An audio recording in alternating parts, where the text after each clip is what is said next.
It is 5 o'clock and time to start the June 10th, 2025 meeting of the Governing Board of the Tehachapi Unified School District. Roll call, Ms. Barnes. President Kaminsky. Here. Vice President Kelly. Here. Clerk Wood. Here. Trustee Cooper. Here. Trustee Christensen. Here. Trustee Napier absent. Trustee Sweeney absent. Superintendent Francis Lynch. Here. And I'm Deanna Barnes.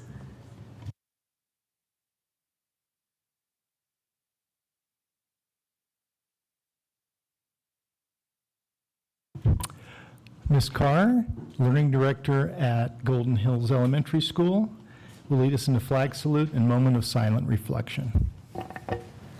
Thank you, Mr. Kaminsky. Please stand. Ready, begin. I pledge allegiance to the flag of the United States of America and to the republic for which it stands, one nation, under God, indivisible, with liberty and justice for all. Please remain standing for a moment of silent reflection.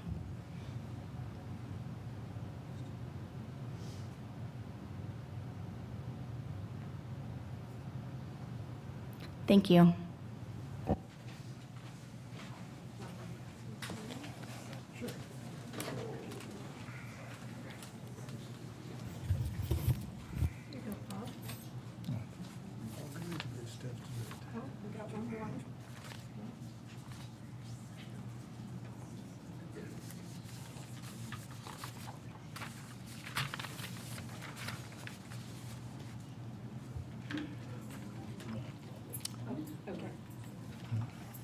Just trying to save your feet. Yep. Which, This one would like to speak after this. okay. Which of these is going to be here? The first two and the last one. I think it's number 6 that's not. Wait. Number 6. Case Oh, number okay. All right, next item is approval of the agenda. It should be noted that after the agenda was published, parents of student number 6, which is the third item under closed session, requested another day and time to meet. And so that person will not be, we're keeping it on the agenda, but it's being tabled. Number 4-3. Do I have a motion to approve the agenda with that edit? Kelly, a second. It was motion by Trustee Cooper and seconded by Vice President Kelly to approve the agenda as presented with the exception of item 4-3, whose parent wished to cancel or reschedule. All in favor say aye. Aye. Any opposed? Motion carries 5-0. Public comments for closed session. Members of the public will be given an opportunity to speak on closed session items at this time. Seeing none up here, just want to double check with the audience. Is there any public comment just for closed session? Seeing none, at 5:04, I am adjourning the meeting to go into closed session.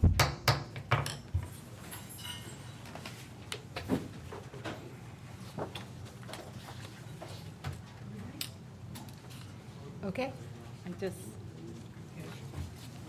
No, I would just.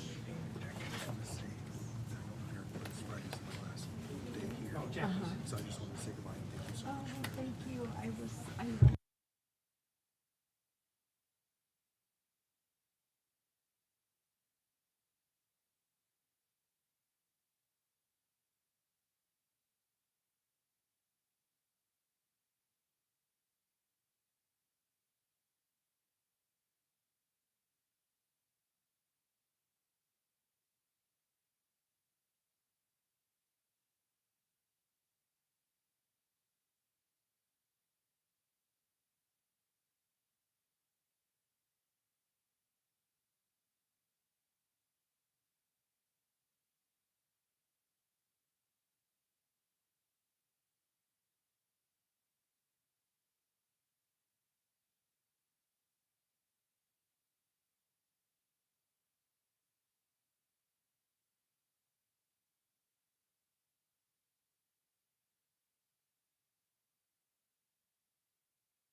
Okay. That's what I want to do with the wrestling, so It doesn't say you can't, right? we'll just let them talk.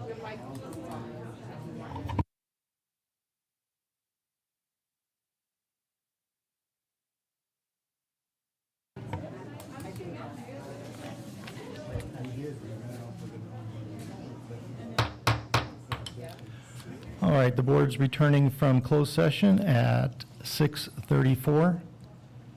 We thank everybody here for their patience. And we are going to,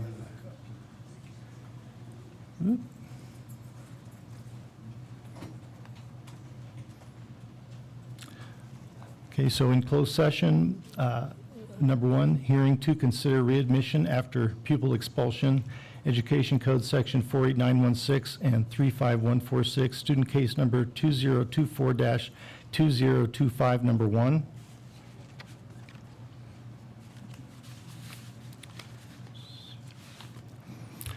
That item, after board discussion in closed session, is being tabled until the next board meeting on June 24th, 2025. Number two, hearing to consider readmission after pupil expulsion, Education Code Sections 48916 and 35146, student case number 2024-2025, number 5.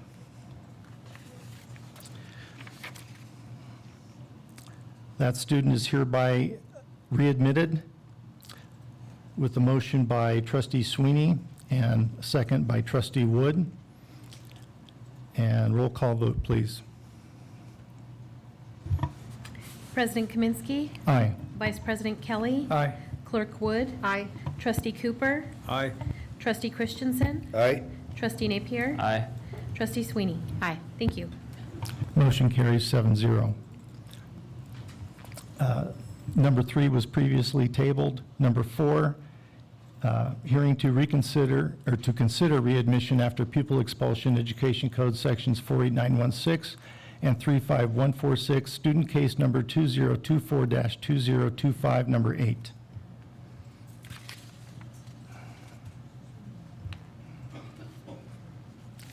That student is hereby readmitted after the expulsion period is over. It was motioned by trustee Kelly, seconded by trustee Napier. Roll call vote. President Kaminsky. Aye. Vice President Kelly. Aye. Clerk Wood. Aye. Trustee Cooper. Aye.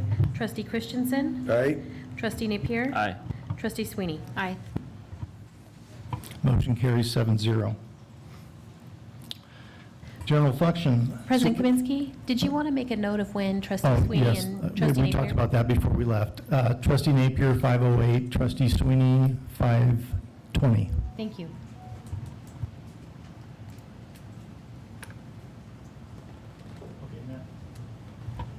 Mr. Lynch. Thank you. Good evening, everyone. My update this month is rather short, so we'll just jump right in. First thing, CKH greeters. It's interesting being here. First time I've been at a board meeting that didn't have Capturing Kids Hearts greeters. But I did want to take a moment to thank all of those throughout the course of the year that participated and helped us out as greeters for the year. So thank you to all of those students. Staff appreciation events. We can definitely use more SMORE employees like you. So our superintendent's office sent out some small tokens of appreciation for all of our staff members over the week of the teacher and the week of the classified employee.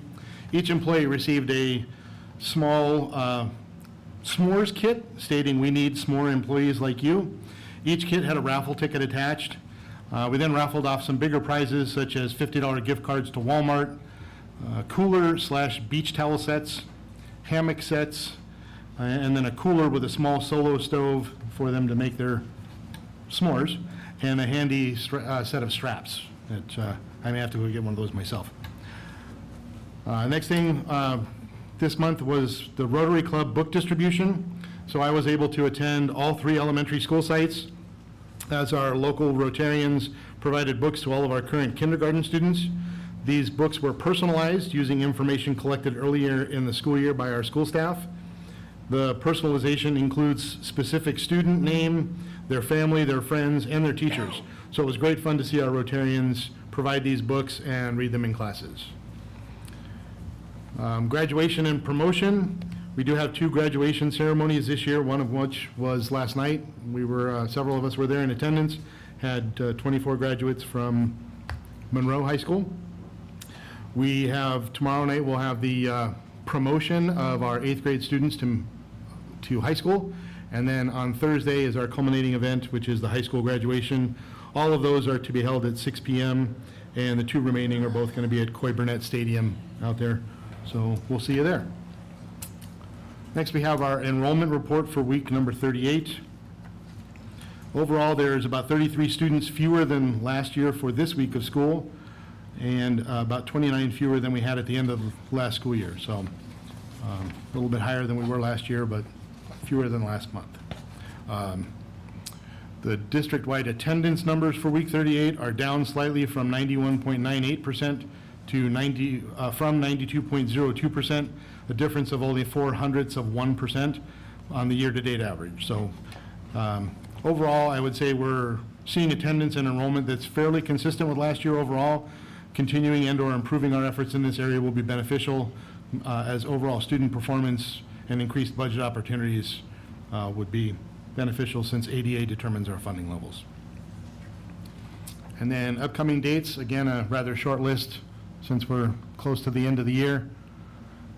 And that should take us to the end of our program. And then our bulletin boards this month are presented by the Tehachapi Unified School District Personnel Office. And so I don't know if Dr. Romero would like to come up and discuss what's on our boards.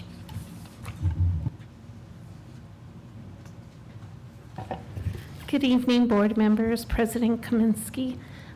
Just a quick recap. The first bulletin board 2 weeks ago, Thursday, May 29th, we were able to celebrate our employees of the year and our retirees at a nice dinner.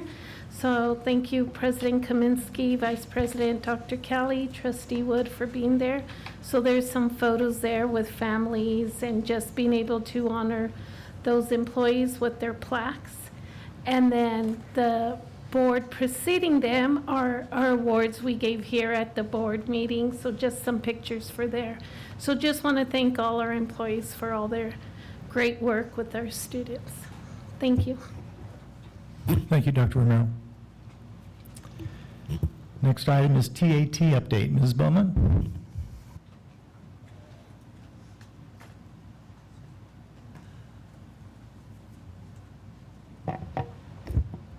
Good evening, members of the board, President Kaminsky, Superintendent Lynch. My name is Val Bowman, and I am the president of TAT. I see that some of you are paying attention, some of you aren't. It must be spring in the air, huh? All right, this week's it. It's the final week. We see the light at the end of the tunnel. It's within reach. And I don't know of anybody who does not want to touch that light right now. We're all ready. Before I get going, TAT wants to thank Interim Superintendent Lynch for his time during this transitional period. I don't remember if you started in late November or early December. January 6th. Wow. You know, I had that surgery. I was taking that Narcan stuff, so I don't know. And through this month of June, thank you for stepping in. And enjoy your cruise. Yeah. All right, these last few weeks have been busy, but they should have been a lot easier than what they've been. As I said, TAT is grateful for the time that Mr. Lynch has spent manning the helm for TUSD. And we're grateful for that. But one of the ship's crew has made the seas a little bit rougher. During the last several weeks, many TAT members have been given inaccurate statements or information regarding SPED plans for student achievements or placements or employee workloads that have been inaccurate. When the TAT board has been given any information, Mr. Lynch has been informed almost immediately, because TAT does not believe that Mr. Mock's answers are as accurate as required, and often when we ask him about them, we get arguments. Both unions, CSEA and TAT, work together to create a cohesive working environment, and we talk because we want to work together with TUSD. We want to have good communication. We want to be able to work together on problems and solve them, and we want to not have problems. That's really our biggest goal. We strive to create successful pathways for student achievement but that can all be undone in the blink of an eye when truth is lost and trust is lost. So bending procedures and breaking federal and state educational laws regarding IEPs shows a complete lack of respect for people at their sites, as well as the families who depend on the district to provide FAPE to their children. This behavior not only is financially risky, but creates a distrustful environment. No one should have to work under those conditions. Open, honest, and clear communication is the easiest way to find solutions. TAT's desire in August, upon our return, because we're looking at that light, is to build a new communication bridge with Mr. Bell and the school board, as well as with all administration in the district. Thank you all, and have a nice summer. Can I ask a easy clarifying question? These IEPs, were they just transitional IEPs, or was it? No. Okay. Thank you.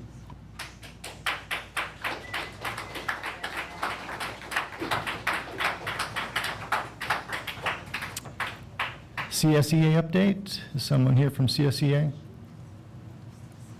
Moving on, board communications. As Dr. Romero mentioned, we had the dinner at P-Dubs for the retirees and employees of the year. And the last night, as Mr. Lynch noted, we had the Monroe graduation, and those students, they put some of them put obstacles in their way, others had obstacles put in their way, and they have to be admired for going through and finishing, especially with the help of the retiring Sherry Kabanik. I thanked her personally as her former boss years ago on the job she did. And I look forward to the adult education ceremony tomorrow, along with the JMS promotion, and then Thursday, the THS graduation. Any other trustees? Mr. Cooper? I have a short one. We're all time mentioning sports, number one, football, baseball, basketball, track. I had the privilege of seeing a different side of things, that is the drill team, of the cheerleaders. They had a beautiful car wash last week, and I attended and got a wonderful car wash and a lot of happy smiles, and I just wanted to recognize the cheerleaders.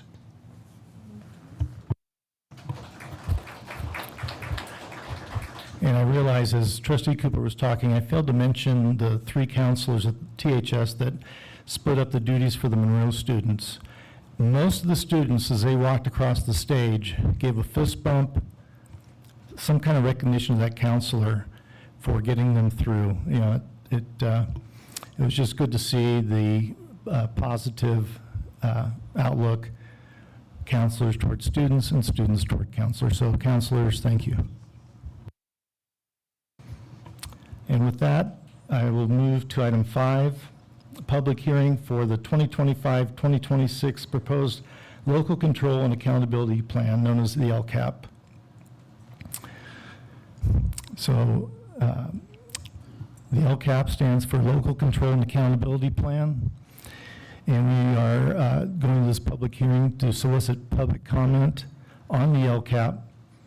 It's on public inspection from June 6th, 2025 through June 24th, 2025 here at the Tehachapi Unified School District office, located at 300 South Robinson Street in Tehachapi, California, 93561.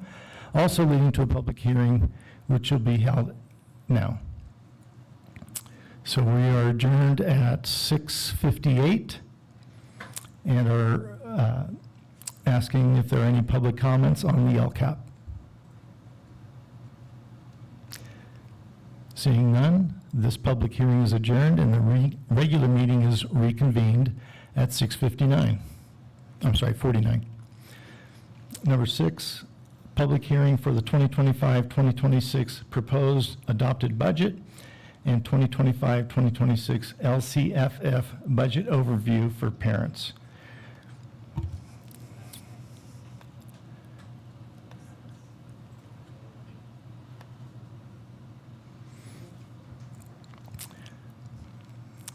So again, this public hearing is to solicit recommendations and comments from members of the public to the governing board regarding the draft of the district's budget for the fiscal year 2025-2026. Education Code Section 42127A2B states that commencing with budgets adopted for the 2015-16 fiscal year, the governing board of a school district that proposes to adopt a budget or revise a budget that includes a combined assigned and unassigned ending fund balance above the state minimum recommended reserve for economic uncertainties shall be required to hold a public hearing. So this regular meeting is adjourned at 6:50. And are there any public comments on the school district's budget? Seeing none, this is adjourned at, this public hearing is adjourned at 6:50. And the regular meeting is reconvened. And that next item is public comments. Public comments will be allowed. The board president will recognize any member of the audience wishing to speak on items not on the agenda, but directly related to school business. Pursuant to Board Bylaw 9323, the board may limit comments to no more than 3 minutes per person. Public comment will also be allowed on each specific action item prior to board action. The president may allot time to those wishing to speak, but no action will be taken on matters presented, and no discussion of non-agenda items will occur. If appropriate, the president or any member of the board may direct that the matter be referred to the superintendent's office for placement on a future agenda. We have a number of agenda items. And we'll start on the special education theme. Amy Armstrong.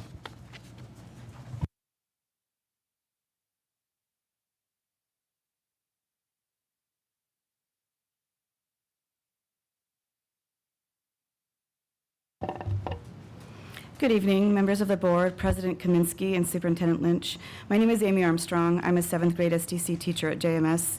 I'm speaking to formally express my serious concerns regarding the failure of the special education director, Mr. Taymok, to adhere to the provisions of Education Code Sections 56320 and 56500.4 related to the enrollment of a special education student with the eligibility of ED into a less restrictive environment without the consent of the full IEP team, including staff from the student's current placement, or having completed an assessment as required by the previously stated Education Code.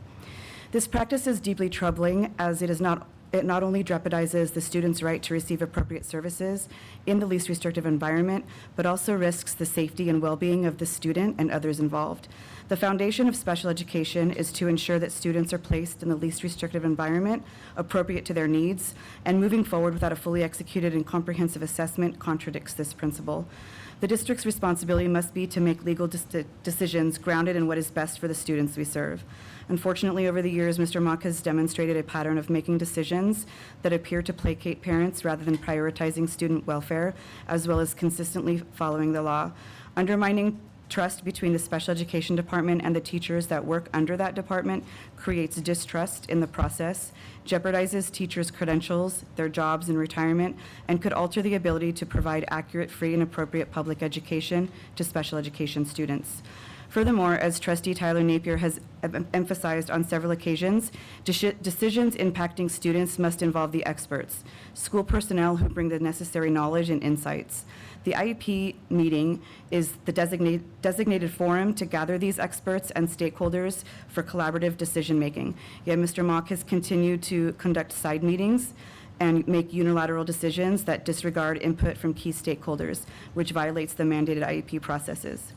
I must question how such conduct can be acceptable within our district and what the board's position is on assuming the liability associated with someone who knowingly bends the law to advance an alternative agenda. I urge the board and superintendent to address this issue promptly to ensure full compliance with education code requirements and to protect the rights and well-being of our students and staff. Transparency, adherence to the law, and collaboration with all stakeholders must be the guiding principles in these critical decisions.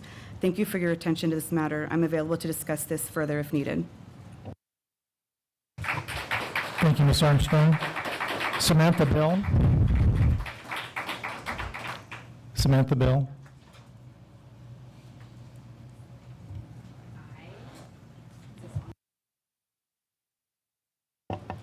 Hello, President, Board, Superintendent. My goal today is to communicate to the board that our kids are being denied the free and appropriate public education they are entitled to. The deceit, coercion, manipulation, and retaliation has got to stop. Families coming into the district and trying to navigate the difficult world of disability advocacy should be met with support and understanding. The district should be providing a safe and equitable experience for all students and all staff. This has not been my experience. I urge the board to investigate the Director of Special Education and the shameful and illegal practices he implements. Additionally, he is intentionally understaffing special needs classrooms and not following protocols and best practices to protect our nonverbal children from abuse, sexual and otherwise. Do you know the diapering policy for the district? Neither does the director, so I have little confidence that any is in place or being adhered to, putting our babies at risk and exposing our teachers and aides to allegations. This issue has been brought to your attention now. Doing nothing makes you, the board, complicit to any harm that follows.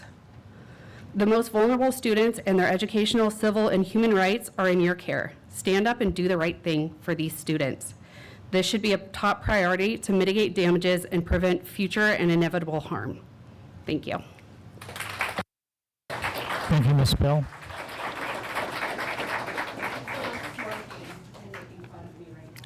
Nikki Kenyon.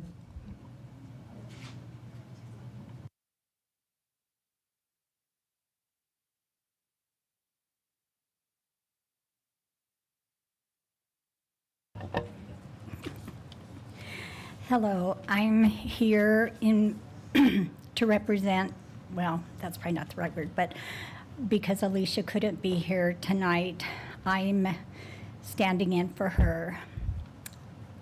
My name is Alicia Moreno, and I'm here today as a foster parent and advocate for a child in your district. I appreciate the opportunity to speak, but I come to you deeply concerned and, quite frankly, frustrated with the ongoing issues I've experienced with the special education department. Over the last year, there has been a serious lack of communication within the department, specifically around the failure to contact my foster child's biological mother. Despite repeated requests and reminders, no contact was made in months. This delay directly impacted my ability to gather necessary documentation for court, and in turn stalled the legal process of obtaining his educational rights. Time matters in these cases, not just for legal clarity, but for the emotional and educational stability of the child. My foster son is a bright, academically successful student. He has straight A's, and we're incredibly proud of how hard he works. But he also has ADHD, and while medication helps, it's not always available on time, especially due to foster care system delays. On days when medication is missed, he still attends school, and during those times, he struggles with focus, impulse control, and behavior regulation. What I am asking for is proactive, compassionate support in the form of behavioral intervention. I want him to have access to services that help him when he's unmedicated, so he's not seen as a problem or labeled a bad child. He's not. He's a child who deserves understanding, structure, and help when he needs it most.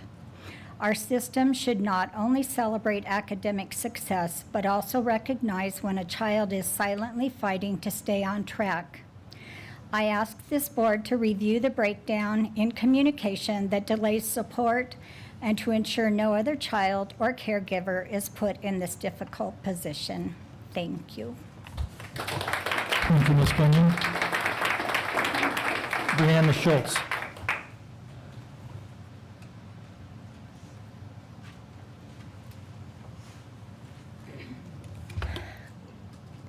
Good evening. I'm here to talk about,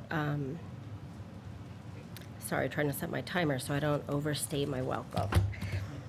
I just left an IEP with Mr. Mock and drove straight here, and I want to share with you my continued experience with the illegal actions of Mr. Mock, which denies our most vulnerable students a free and appropriate public education. Mr. Mock, I will be describing some of the tactics he uses, and as an aside, I would just like to share my background. I have represented domestic violence victims for years. I am trained in domestic violence red flags and warnings, trying to hide domestic violence tactics. So please take that into consideration when I tell you the following list of the tactics Mr. Mock has used throughout my experience with him, but just within the past 2 hours. Mr. Mock manipulates, gaslights, uses pressure tactics, isolation, denial, and coercive control to deny families what they are legally entitled to. I would like to share that just now, as Miss Bell was talking, he was laughing at her and shaking his head. Absolutely. If you are allowing your director of special education to manipulate and intimidate, I want to share with you guys that your fiduciary duty requires your loyalties to be aligned with the students. The immunity you normally enjoy dissolves when you breach that fiduciary duty. You have been on notice. Almost every person who's been up here today has told you the exact same thing about Mr. Mock. I told you last month, I have reported him for the past 2 years. The immunity that protects your personal assets and protects you from being sued individually dissolves. So if you're not going to act for our children, then act to save your own skins. If you want to tie yourself to him at the expense of our children, and especially our most vulnerable children in the special education department, that is on you. And the consequences will be what they may, but I really hope that your district attorney is advising you accordingly. Because as I said last time, you are on notice. You have been on notice, and you're on notice every time this happens. Thank you. Ms. Schultz, did you want to do your PTO update? Say it one more time. Did you want to do your PTO update? Oh, Did sure. you had another? Our PTO just finished up at Golden Hills. We did our book fair, which was a little hard to do this year because everything changed drastically from the way it was run last year. But we were able to roll with the punches, and we put it on. We were able to have it during open house, and we were able to raise almost $100 in books for every single classroom to be given to the teachers. So I just wanted to thank our, I don't see many Golden Hill, but I want to thank our staff because they made it possible. They worked with us, and I just am so appreciative of that so that we can help them. And in closing, our PTO loves our children, and that's what we're there for. We're the link between the students and the teachers. And we're there to support both. And I hope we have done a good job at that.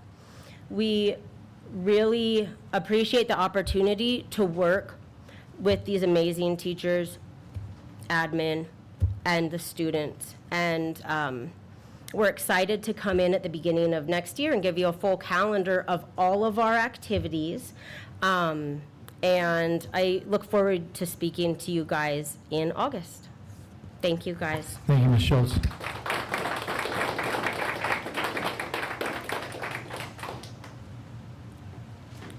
John, is it Rocket or Rocky? Can't read that last letter.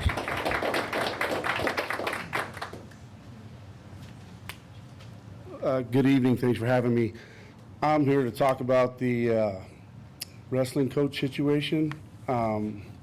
Both coaches were kind enough to share their reviews with me, which is kind of unorthodox for somebody to do that as a business owner.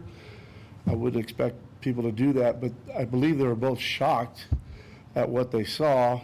And I can only speak from what I know with my student.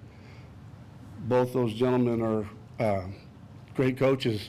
If you guys would have been at the award ceremony this weekend, you would see that every boy on that team has a good love for those coaches. They do a phenomenal job, and they're turning boys into men. And I wholeheartedly recommend them for the job, and I'll put my name on it. Thank you. Thank you. Will Larson?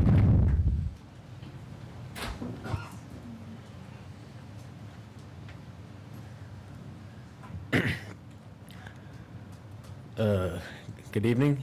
I am one of the wrestlers for Coach Marcus and Coach Desi, the two coaches that we are asking to be considered for the wrestling coach position. In my personal experience, they have taught me everything that I know. They've helped me grow in confidence. Without them, I wouldn't be here right now. They've also helped me learn how to accept failure, how to grow from it. That's just me. They have done that for for every wrestler that they've coached. I am incredibly grateful for them, and I recommend them for the job. Thank you.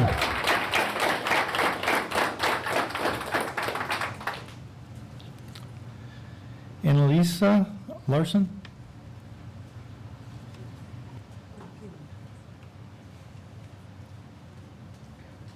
Thank you, board members and superintendent.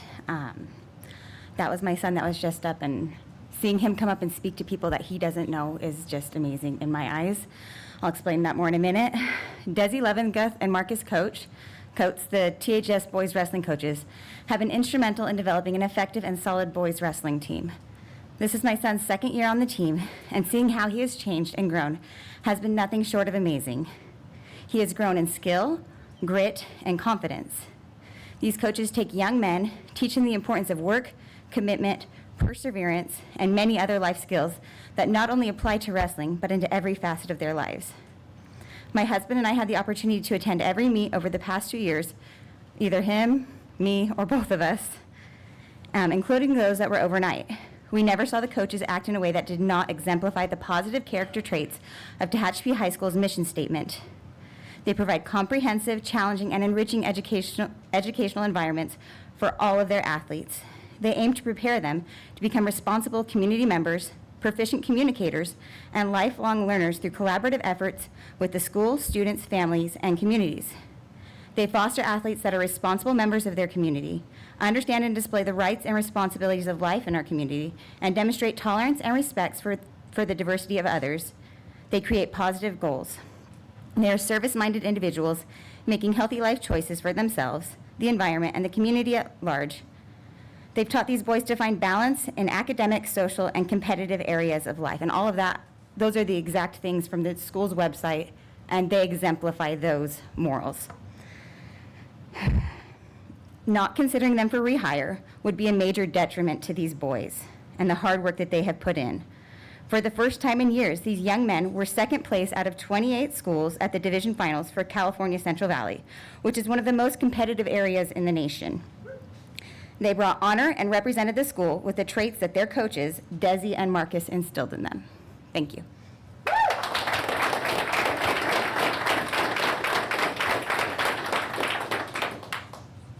Okay, now the next one, I can't make out the first name. Last name looks like Mesa. The first initial of the first name is R. Okay.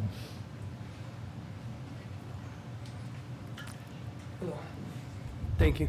I used to wrestle for Desi, Leavenworth. You state your name and. for Sorry, the I'm record. Rogelio Mesa. Thank you, guys. I used to wrestle for Desi and Tony when I was in high school, and I only wrestled for 3 years, and still managed to make 2 masters. As only wrestled 3 years of my life.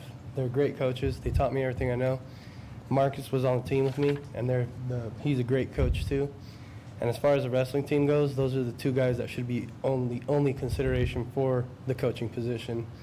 I know the other people that are trying to go for that position, and I did not like them when I was in high school. I did not respect them when they were in high school. They did not. What you guys are talking about, they don't represent. They are not here to help the kids. They're here to help themselves. And that is not Desi and Marcus. They are here for the kids. And that should be basically the biggest consideration for making sure that they are the coaches for the wrestling team. That's all Thank I you. can really say. Thank you.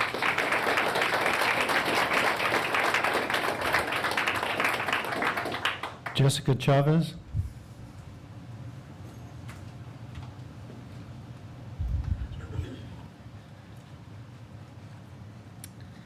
Hello and good evening, Board. I am here in regards to Marcus Coates and his position for the high school wrestling coach. My family and I have been part of the Nomads Wrestling Club, which Coach Marcus is the head coach of for the past 3 months now. While there, Coach Marcus has been nothing but a good role model for my 3 children. He is also a caring and supportive coach while also pushing his students to their limits because he believes in them. He's always looking for all the kids' best interests and doesn't treat anyone different no matter their skill level on the mat.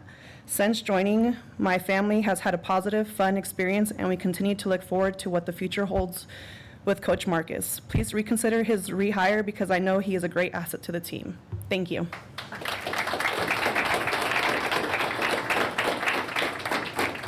Amanda Ramirez?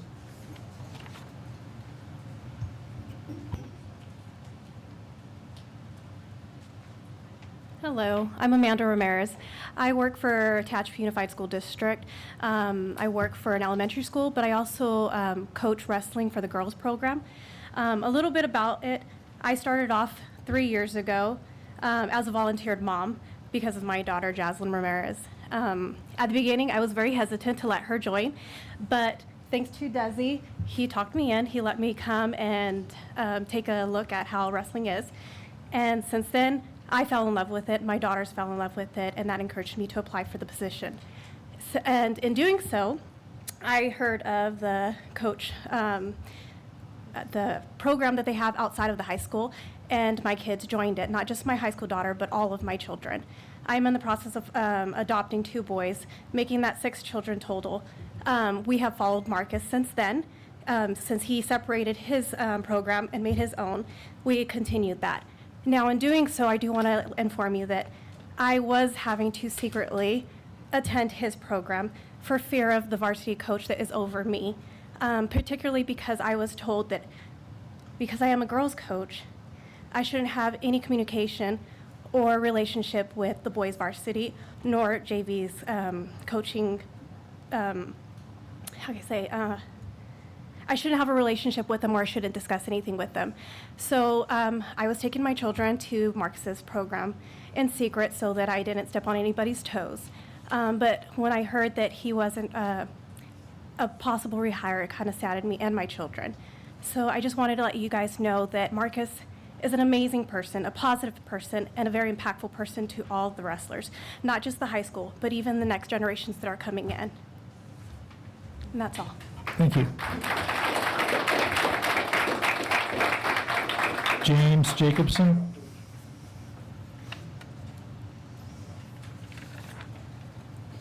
Howdy. Good evening. My name is James Jacobson. I'm one of the 3 captains of the boys wrestling team. Coach Desi has helped me find myself and constantly pushes me to a better version of myself. And he does the same with all the other boys. Desi has been there for me through every major decision and has helped me through my dad's heart attack. He has been a better grandpa to me than my actual grandpa. Coach Marcus has also been a great coach We all can depend on him to help us both on and off the mat. These coaches are the best coaches THS have ever had. They have always been attentive and have never put us in danger, nor have had us worried about our safety while at tournaments. It would be a terrible mistake on your part to let them go, because there is no one who loves the sport more or will put as much effort into coaching as these men. And if they do not come back, I am dreading what would become of the wrestling team at THS. That's all I have. Thank you, James. Mary Ann Coates.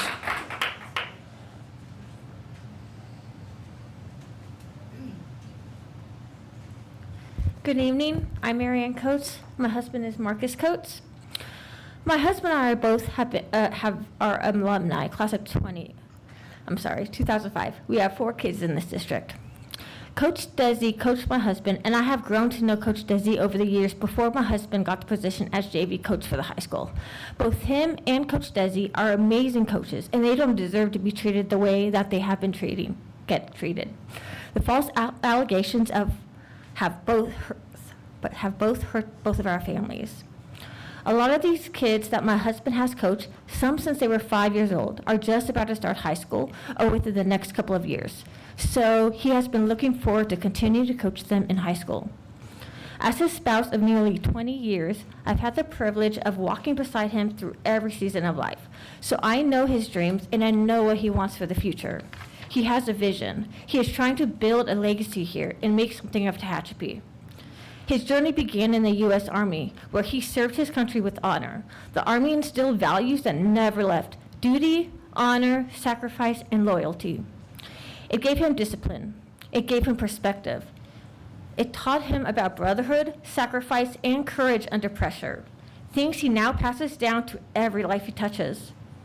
The discipline, leadership, and resilience forged during his military years now shape every aspect of his life, especially in his second calling, coaching.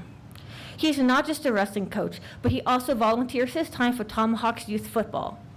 On the field and on the mat, he leads by example as a football and wrestling coach, teaching young athletes not just how to win, but how to grow in character, confidence, and commitment. His voice carries encouragement, his actions show integrity, and his presence inspires respect.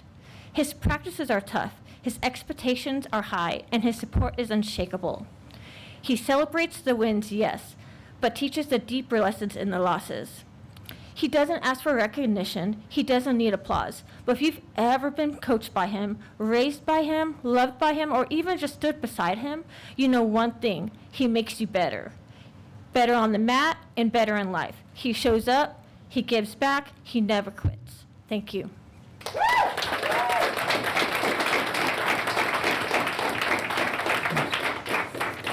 Lisa Jacobson.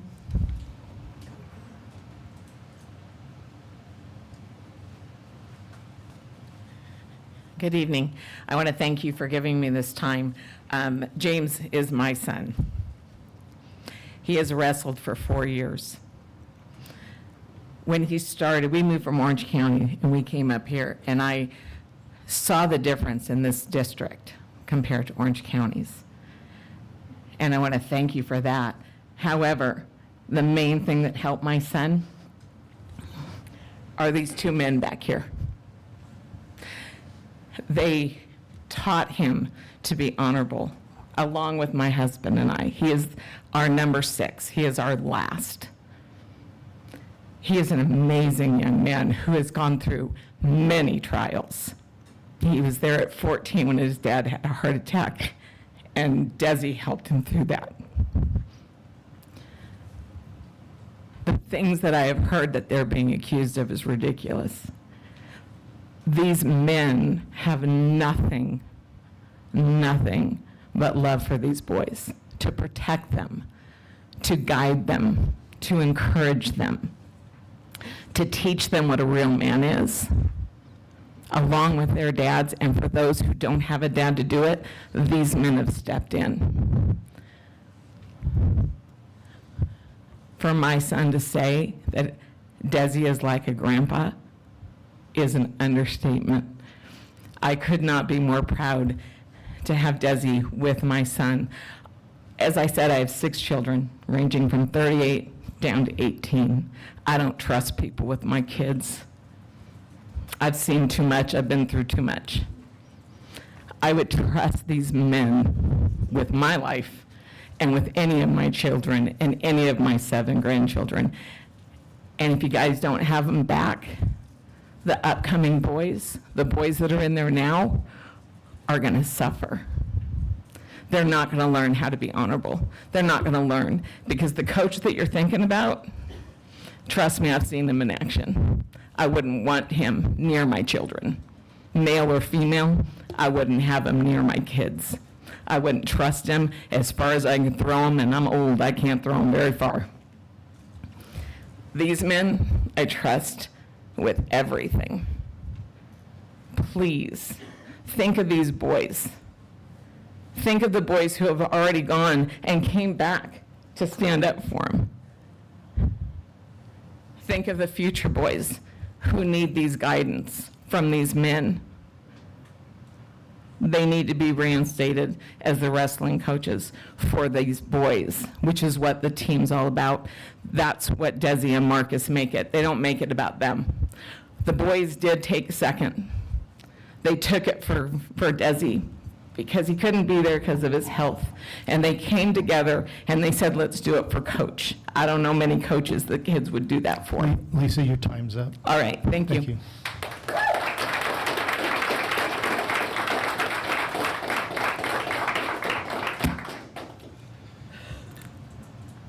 Desi Lovenguth. Lovenguth.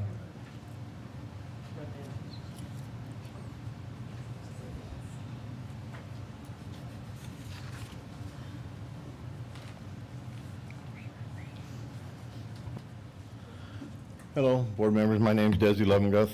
I'm currently the Tatsby High School wrestling coach. I just want to take just a couple seconds here to talk about my time as a wrestling coach. During my recent evaluation, I was informed that I would not be considered for rehire. I've been a wrestling coach since the early 2000s, and throughout my time, I've encountered, I haven't encountered a lot of significant issues. While I have made mistakes, I've addressed them, and now I'm currently moving forward. This past spring, I even coached the girls softball team, which I thought was really cool. Just something different, and it really made it simple, and had no issues or complaints. Throughout my coaching career, I've mentored and developed many fine young men who have come through our program. I genuinely believe that I still have a lot to offer both the school and the sport of wrestling. I find it difficult, and what I want to ask you guys, I find it difficult to understand the reasoning behind not being rehireable for one sport, but being allowed to continue and go coach for a different sport. And any advice you can give me on that would be greatly appreciated. I thank you guys very much for your time. Spencer Larson.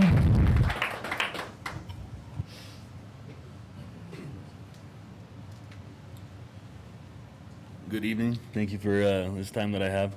My son is Will. The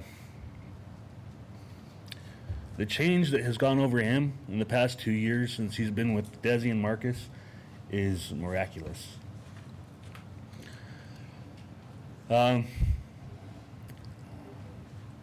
He struggled very, very much with self-confidence, like most boys do, like a lot of boys do.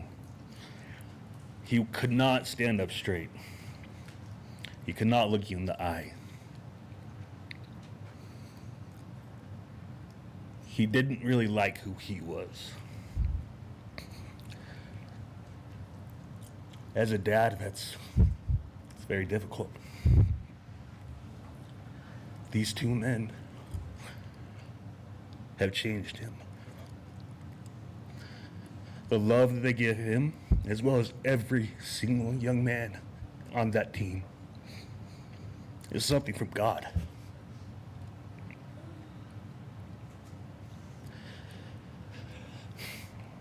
They have turned those boys, those teammates, into brothers.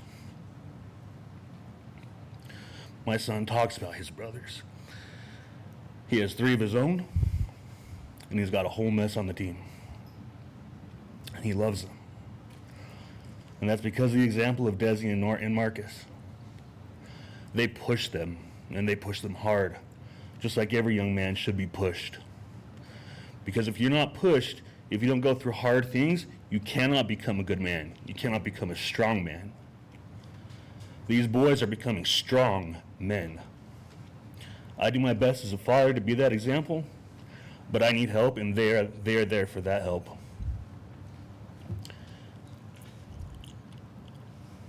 To say that they can't be coaches for whatever silly allegation is absurd. You've seen some of these young men. They are amazing, and it's because, a lot of it because of these 2 men. And that's all I have to say.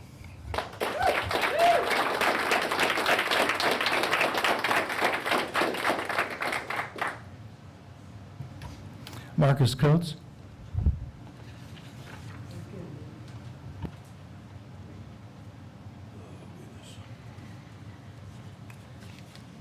Everybody's making me emotional here. I'm Marcus Coates. I'm here to express my strong interest in the boys wrestling coach position at Tehachapi High School. With extensive wrestling experience, proven coaching skills, and a commitment to community service, I am confident that I am the ideal candidate for this role. My journey in wrestling began in high school. I wrestled for Desi and continued internationally in Holland, complemented by 12 years in the military service. This rich background has provided me with a wealth of practical experience, underscored by my recent achievement of 8th place in the California Freestyle State Championship, highlighting my dedication and skill in the sport.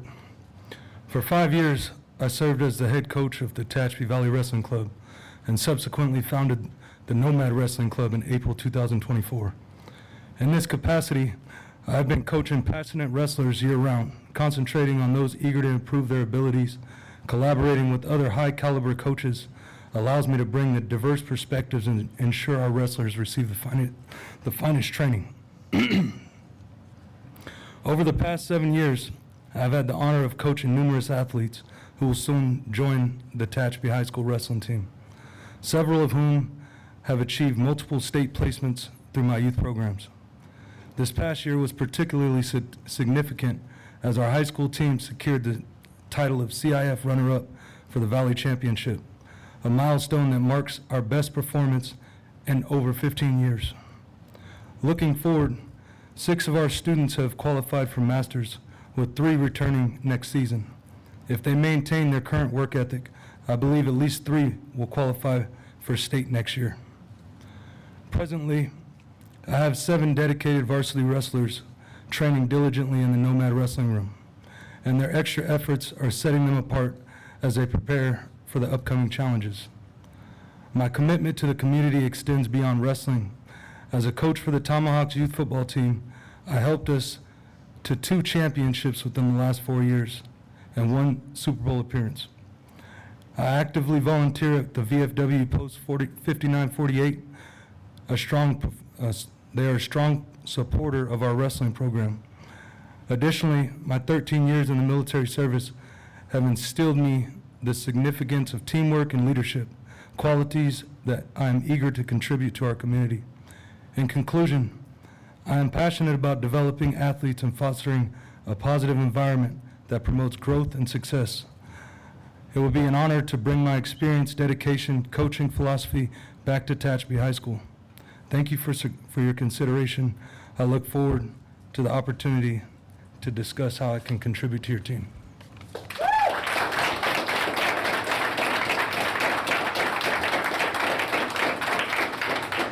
Everett Bear. Bean, as in coffee bean. Oh, Bean, okay, sorry. It's fine. Thought the R was, N was an R. Good evening, everyone. My name is Everett Bean. You may know me, you may not. I'm graduating this Thursday, but before I leave, I would like to bring awareness of problems to the school board that I've endured for the 4 years of attending THS.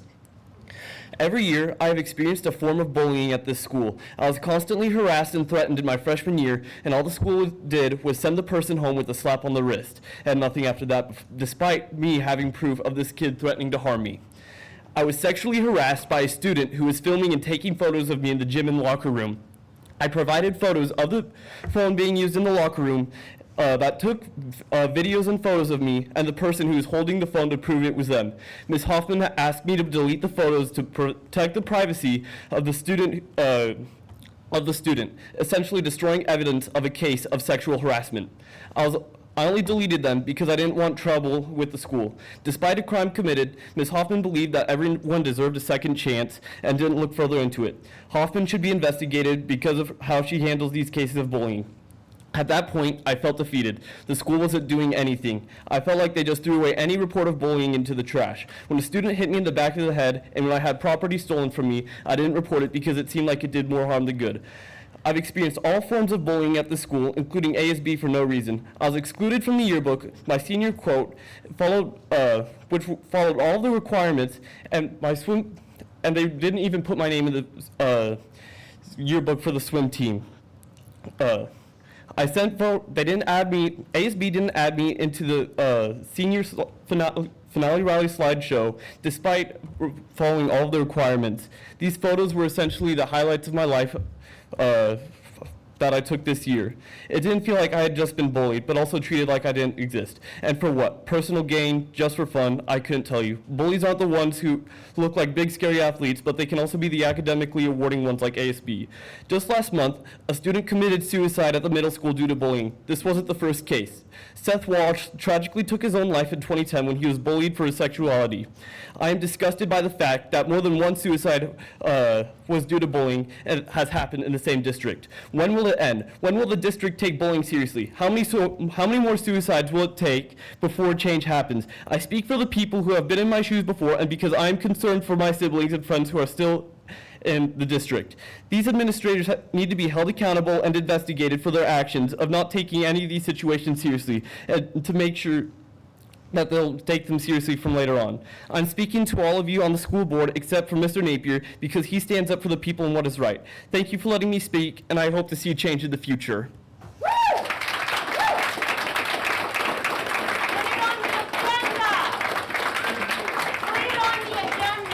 Keith, Roque.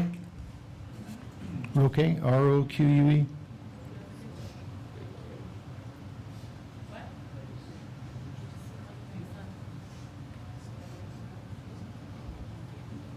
My name's on there too. I'm actually going to speak first.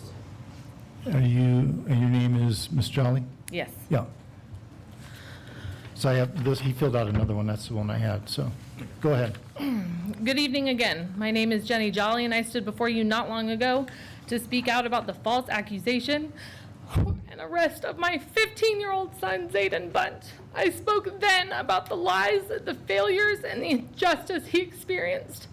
Tonight, I'm here again because the district has still done absolutely nothing to clear Zayden's name. I submitted a Freedom of Information Act request in an attempt to get answers, to get the full truth, but what I received was incomplete. Key pieces of information were left out, specifically student statements that prove Zayden's innocence. I know those statements exist because they are referenced in the police report. The district had them. The district chose not to disclose them. That's not an oversight, that is intentional and illegal. Even now, I have not received the information I requested. One of the most disturbing parts continues to be what Vice Principal Hoffman did, which clearly we're not the only ones with a problem with her. She claimed that Zayden confessed. Let me remind you that my son never confessed to anything because he had nothing to confess to. She took his words and twisted them to fit a narrative she had already decided on. That deliberate distortion of what my son said played a direct role in his arrest and the trauma that followed. Still, no one has corrected the record, no one has issued an apology, no one has cleared Zayden's name. Instead, the district continues to act as if silence will make this go away. I am not going away. I will not sit quietly while you try to shove this under the rug like you've done with so many other failures. I will not stop speaking out until Zayden's name is cleared and those responsible are held accountable. You may hope that this fades from public memory, that I'll get tired, give up, and move on. But every time you ignore this, you give me another reason to keep fighting. This stopped being about policy a long time ago. This is about people. Because of the district's failures, from the administration to the Tehachapi Police Department to every member of staff who chooses silence over integrity, my son and I are now living with trauma that you caused. This district didn't just fail him, you damaged him. You broke something in a child that should never be broken.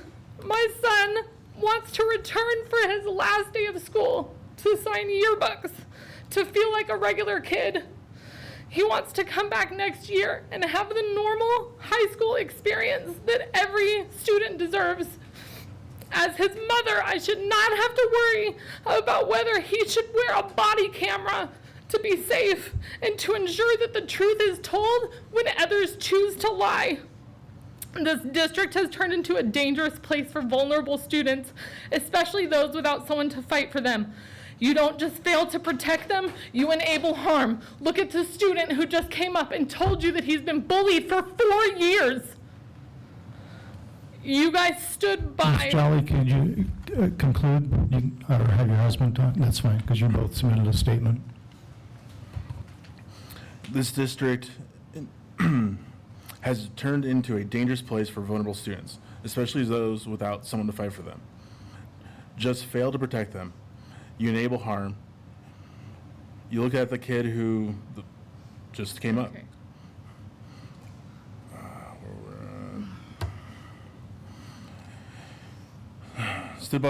Stood by while a lie shattered a child's reputation and robbed him of his peace of mind. And I watch each of you as you carry the weight, not just tonight, not while you're sitting in this room, but all summer. Because I know I will be. I will not be silent, not now, not ever. I will keep speaking out louder each time until my son's name is cleared, until your silence is no longer a shield for lies, corruption, and failure. You will not bury this, do the right thing, clear Zayden's name, and stop protecting lies. Thank you.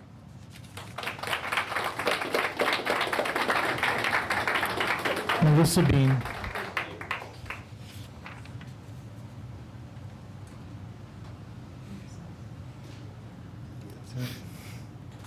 Hi, I'm Melissa Bean, and you just heard my son give a quick recap of some of the bullying he's endured throughout his high school years. Nothing good has come from THS for Everett, and that's a hard thing to accept as a mom. I want administrators held accountable for proper handling of bullying situations. Maybe they need more trainings, stricter punishments in place. They definitely need more compassion. I have 2 more kids that have to go through there, and I want to see change. I want to know that if an investigation is opened, it's going to really be investigated. I know you can't control kids and how they behave or how they are parented at home, but you can look into the situations, how they're being handled, and hold the administrators accountable. Just yesterday, I was laughed at by Miss Lewis as I was giving an emotional recap of what had just happened at the senior rally and what Everett has dealt with the last 4 years. Her behavior was unprofessional, unacceptable, and showed zero empathy for our situation. She needs more training or a new position if she can't get her job right. What's it going to take for change to happen? Everett can't get his 4 years back, so you better get used to seeing my face because I will be at every single meeting to make sure nobody has to experience this and another life is not lost until change happens.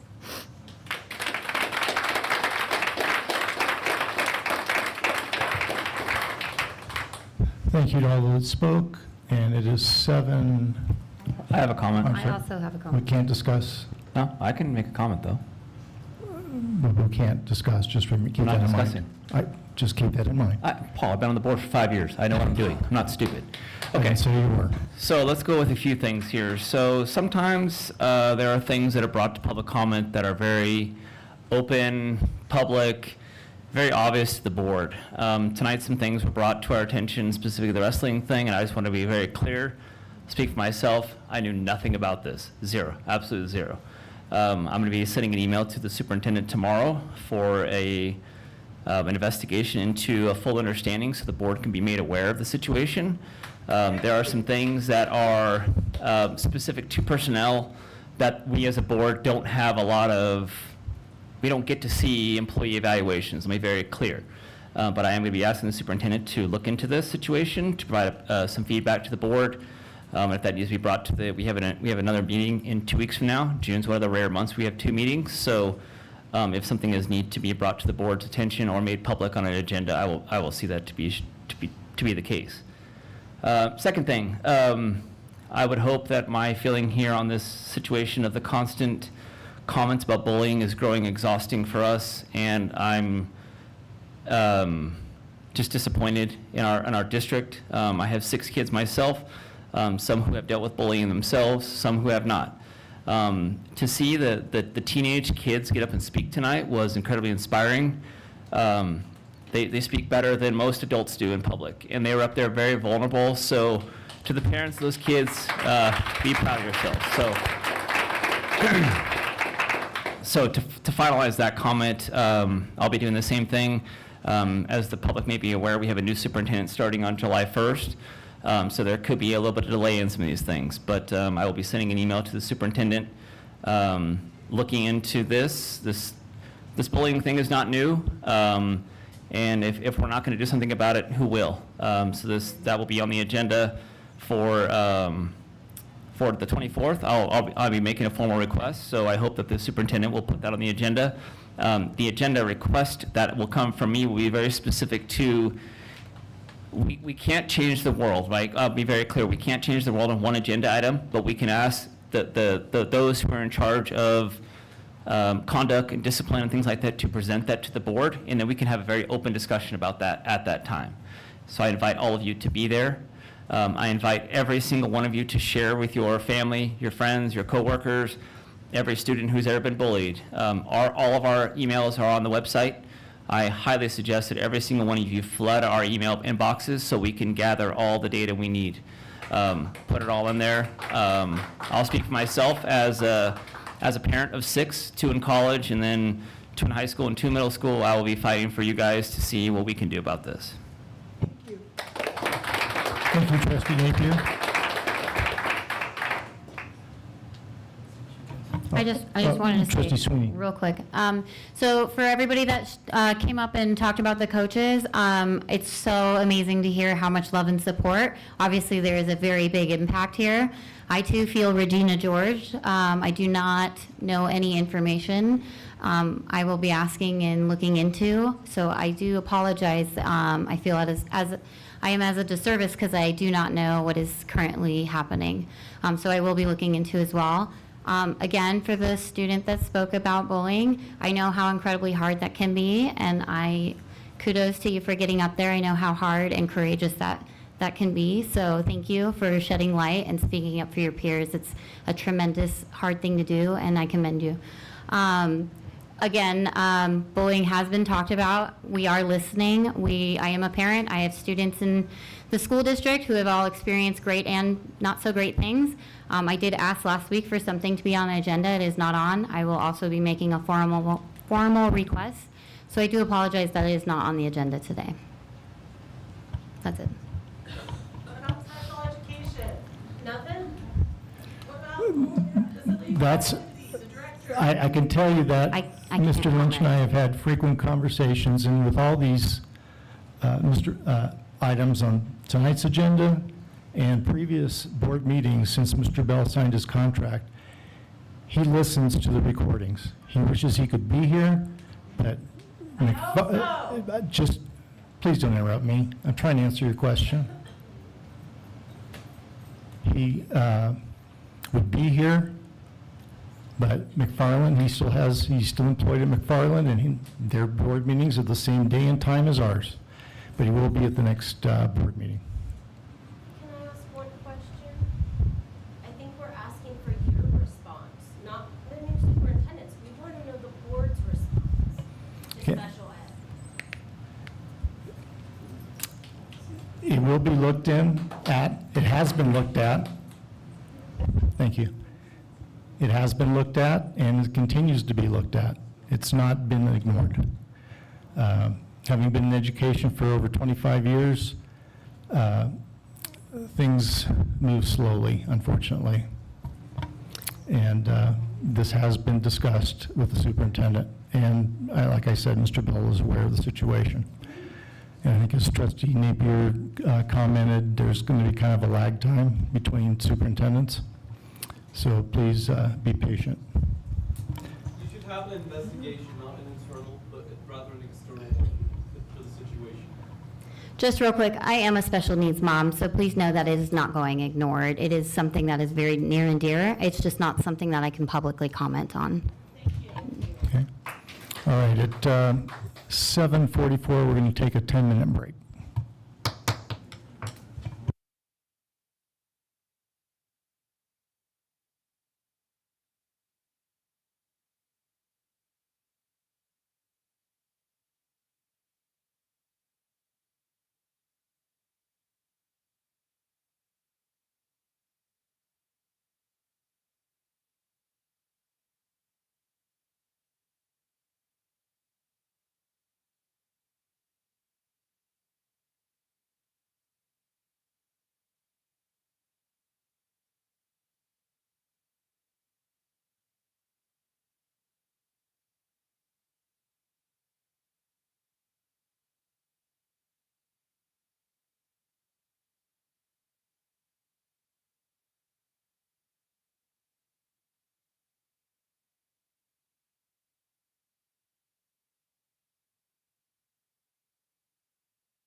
feedback on the 24th. That's my interpretation of what you said? Just yell attention on deck. Yeah, but are any of these people in the Navy? Yeah, that's true, right? Like me, I'm like, huh?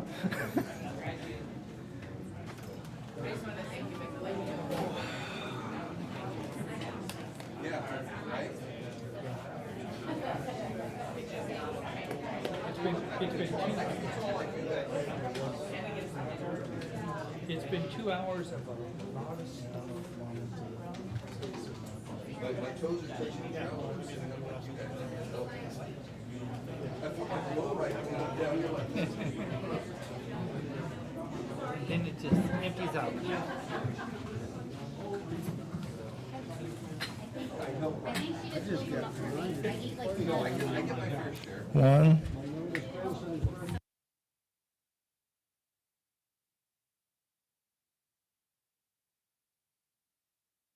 Let's walk and roll.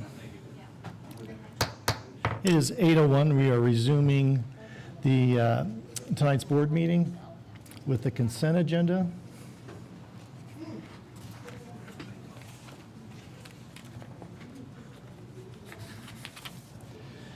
In order to promote efficient meetings, the board may bundle a number of items and act upon them together by a single vote through the use of a consent agenda. Consented items shall be items of a routine nature and items for which the board discussion is not anticipated and for which the superintendent recommends approval. When any board member requests the removal of an item from the consent agenda, the item shall be removed and given individual consideration for action as a regular agenda item. Does any board member wish to pull one of the items on the consent agenda?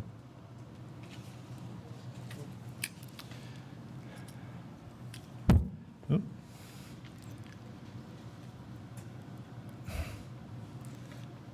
Hang on, I lost my cursor.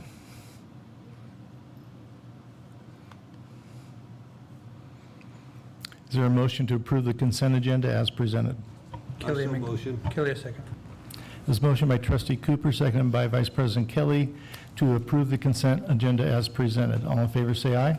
Aye. Any opposed? Motion carries 7-0.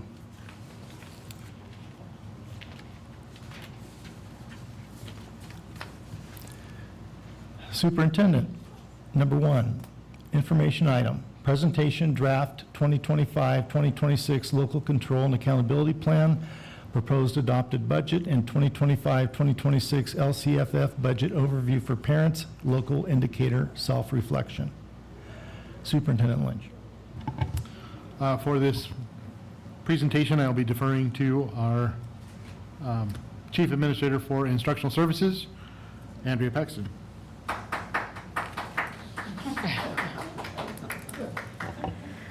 Okay. Actually, you're going the wrong way. Yeah, there we go. Okay, so Local Control Accountability Plan, also known as the LCAP. I'm here to give an update and kind of just review some of the changes.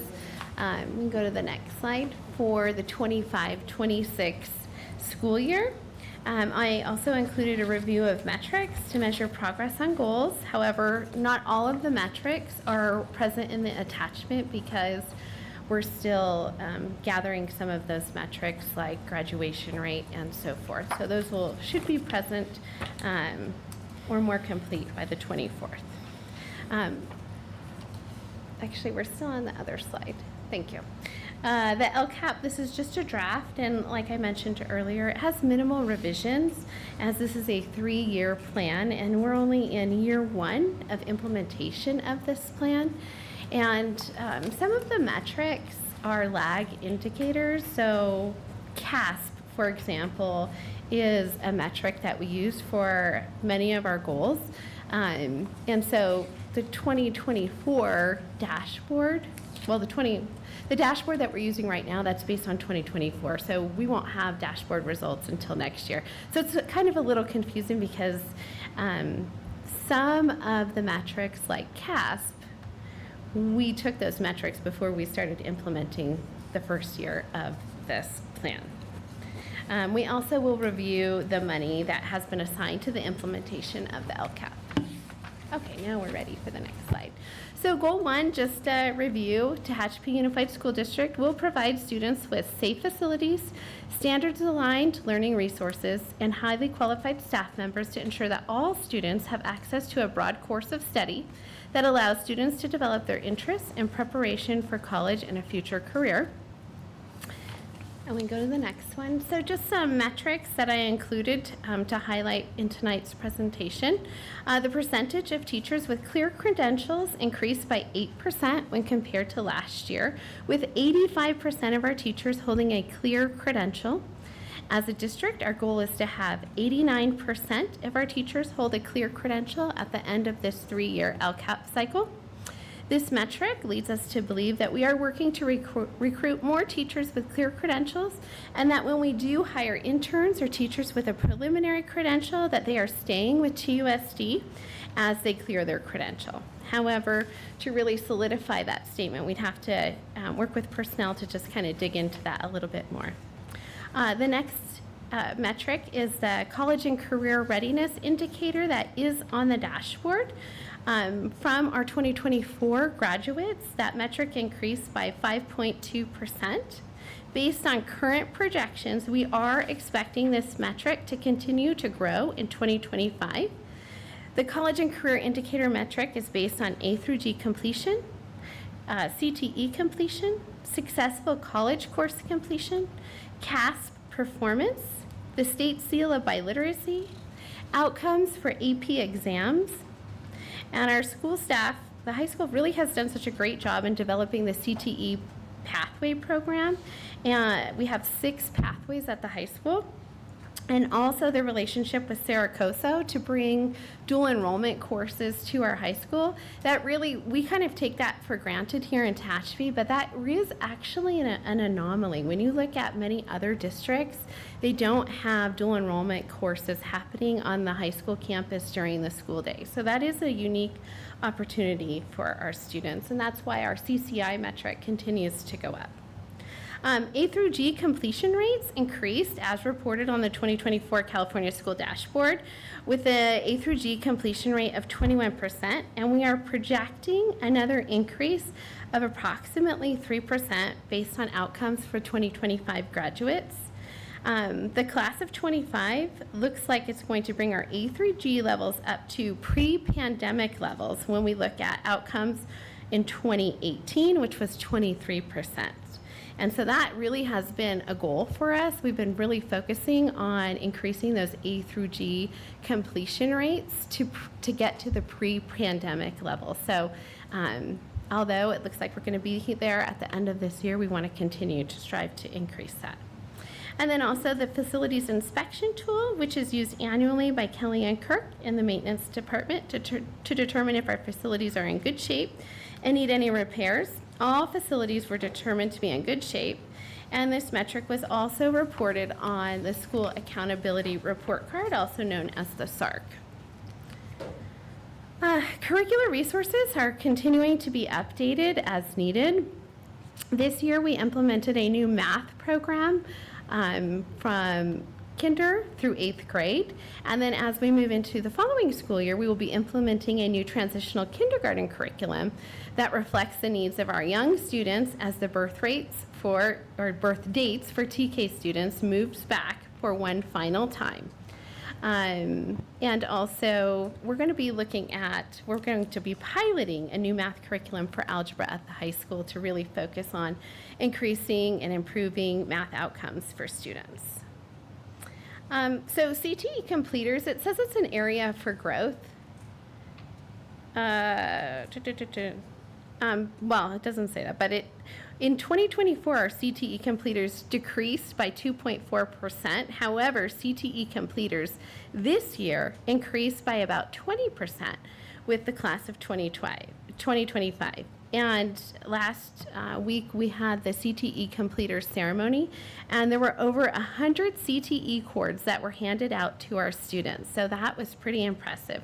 We had quite a few students that completed more than one CTE pathway, and a couple students that completed three 3 CTE pathways during their time at THS. And to complete a CTE pathway, you have to devote over 300 hours of work during the completion and with at least 2 classes. So overall, there were really great progress made on Goal 1. Goal 2. Tehachapi Unified School District will provide students with safe facilities, standards-aligned learning resources, and highly qualified staff members to ensure that all staff have access to a broad course of study that allows students to develop their interests in preparation for college and a future career. So some of the celebrations around Goal 2, our graduation rate in 2024 increased by 3.1% as reported on the California School Dashboard. We don't have the graduation rate for 2025. We're still working to clean up some of that data so that we can get an accurate count before we report to CalPADS. Our iReady diagnostic, which is a real-time metric, we just finished the diagnostic last week, but the iReady diagnostic really looks pretty stagnant, I have to say. There was a slight increase in the percentage of students who were performing above grade level in reading and math, but all other areas it looks pretty flat from year to year. Approximately 43% of graduating seniors completed at least one college course. Additionally, approximately 28%, or around 80 seniors, are transitioning to a 4-year university to continue their studies. A cohort of those students will be attending UCSD.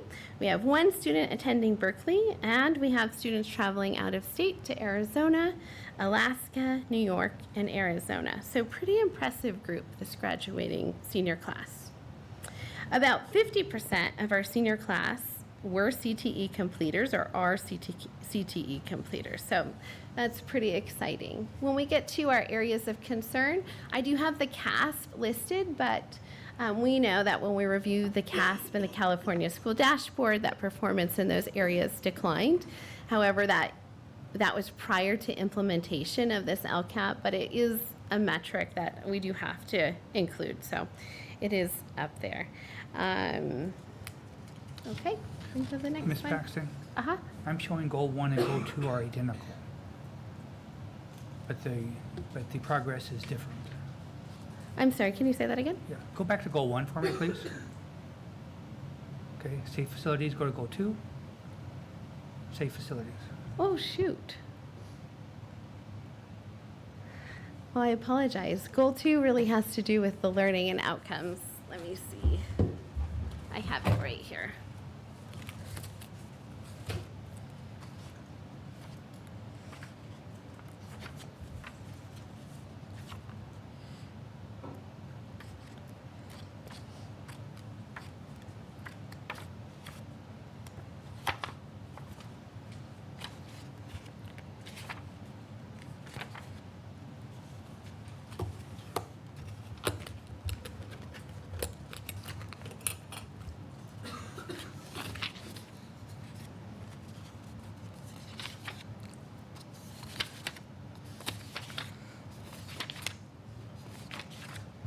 Ms. Paxton, is that on the overview sheet? Yeah, I have it right. Yeah, I have it right. I can read it right Oh, here. sorry, I apologize. Okay, Tehachapi Unified School District will provide a rigorous and standard-based instructional program to adequately support all students in meeting and exceeding grade level expectations to ensure all students are prepared to transition to college or into a career upon graduation from high school. So it's really about the learning outcomes. Gosh, I apologize that was a duplicate. Okay, areas of need. So also when I talk about the iReady outcomes, what we're seeing is that students that are far below grade level, that gap just kind of continues to grow. So that's definitely a concern. That's, we just finished the iReady, so the sites are looking into that data, and we'll be working, instructional services will be working with sites to figure out why is that occurring and how best can we intervene. Actually, can you go back? And then, yeah, just the very bottom. So another metric that we use, and this is something that the state requires us to use, is our students that complete a CTE pathway and met A through G requirements. That metric actually declined pretty significantly by 12.8%. And this number actually is based on our 2025 graduates.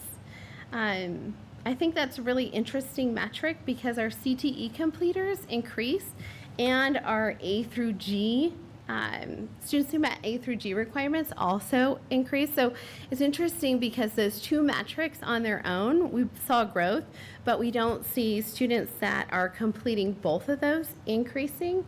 We see it actually declining. And I think one of the reasons is that we have students that are kind of more clear on what path they want to pursue. Do they want to pursue A through G? Are they on a university track, or are they more interested in developing a trade? So I think that's interesting, so definitely something to explore. Okay, goal 3. Tehachapi Unified School District will engage students, their families, school staff, and the community by providing an equitable, inclusive, and responsive school environment to support both personal and academic growth for students. We can go to the next slide. And some celebrations.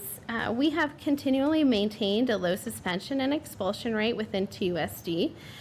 We also are seeing fewer students being referred to the office. Assertive discipline incidents decreased by 85 incidents when the data was pulled for this, when compared to the previous school year. All school sites maintain a school site council, a parent-teacher organization, an English learner advisory committee. And at the district office, we maintain a Sipping with the Soup at Conan's, PTO presidents, Superintendent's Parent Advisory Committee, Facilities Advisory Committee, Citizens Task Force, and District English Language Advisory Committee, also known as DLAC. So lots of opportunities for parents to express themselves and provide input into district and site programs. And as reviewed through the California Healthy Kids Survey, school connectedness at secondary saw an increase of 5.5%. That's definitely something to celebrate. Chronic absenteeism decreased by 4%, and chronic absenteeism is any student who has missed 10% or more of the school year is identified as chronically absent. And then we had a small decrease of suspension rates by 0.5%. But a concern is that school connectedness that we reviewed during the California Healthy Kids Survey decreased by 3% at the elementary. And so what are some of the things that changed during the LCAP? Well, all of the goals stayed the same. Most of the actions stayed the same. The allotments have been adjusted based on what was spent during this initial year.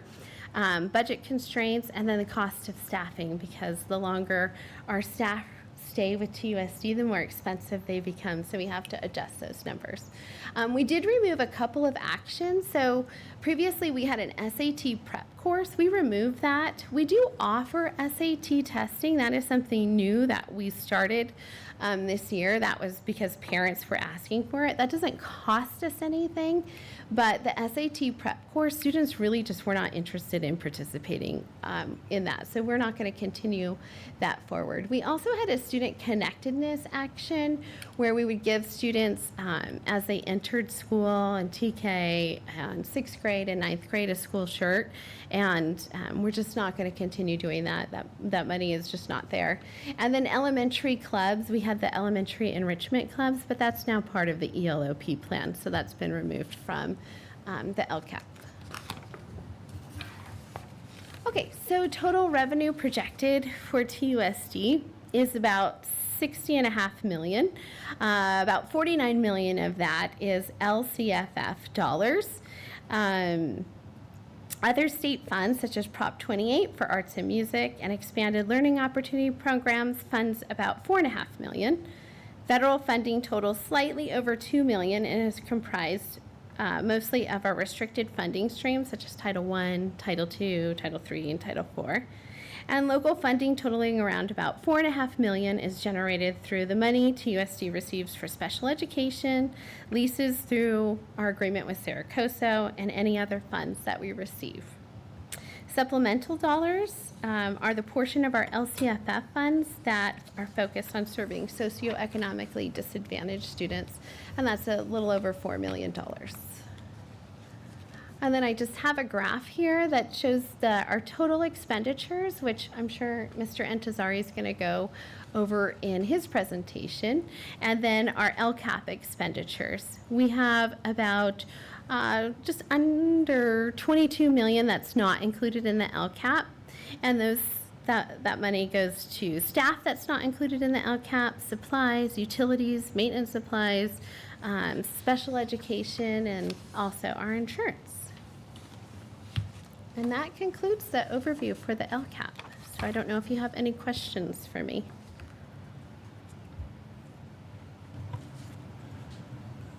Let me note that I sent Mrs. Paxton a lot of questions, and she addressed every single one of them within 24 hours. Appreciate that. One question she didn't have an answer for, she explained she didn't know, and I understand why. There was a figure, I believe it was 87% on IEP compliance.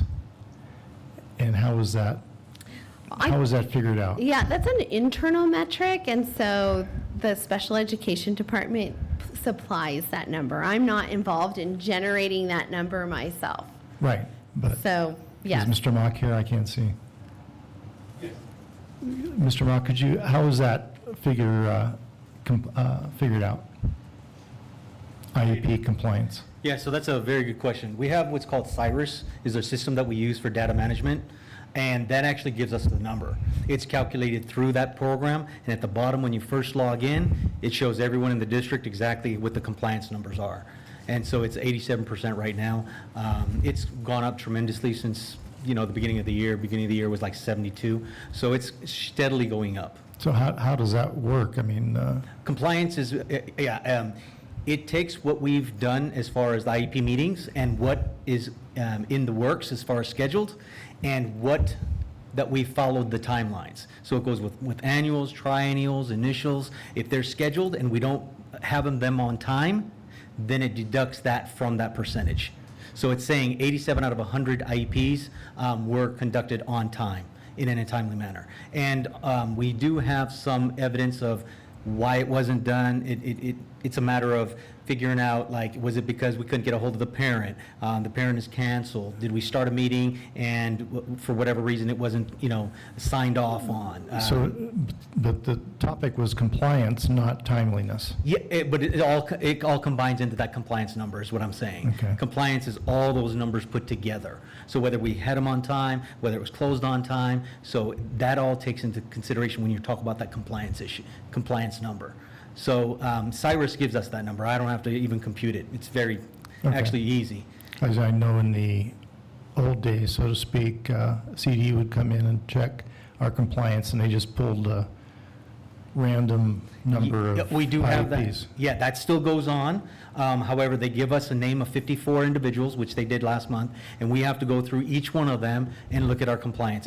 We still have that metric, and we still have that compliance, but we also have the Cyrus, which it's calculated every day. So that's not something that's like a moment in time. That's everything throughout the year. Okay. Yeah. Thank you. Yep. Thank you. Any other questions from the board? Okay, thank you. Thank you, Ms. Paxton.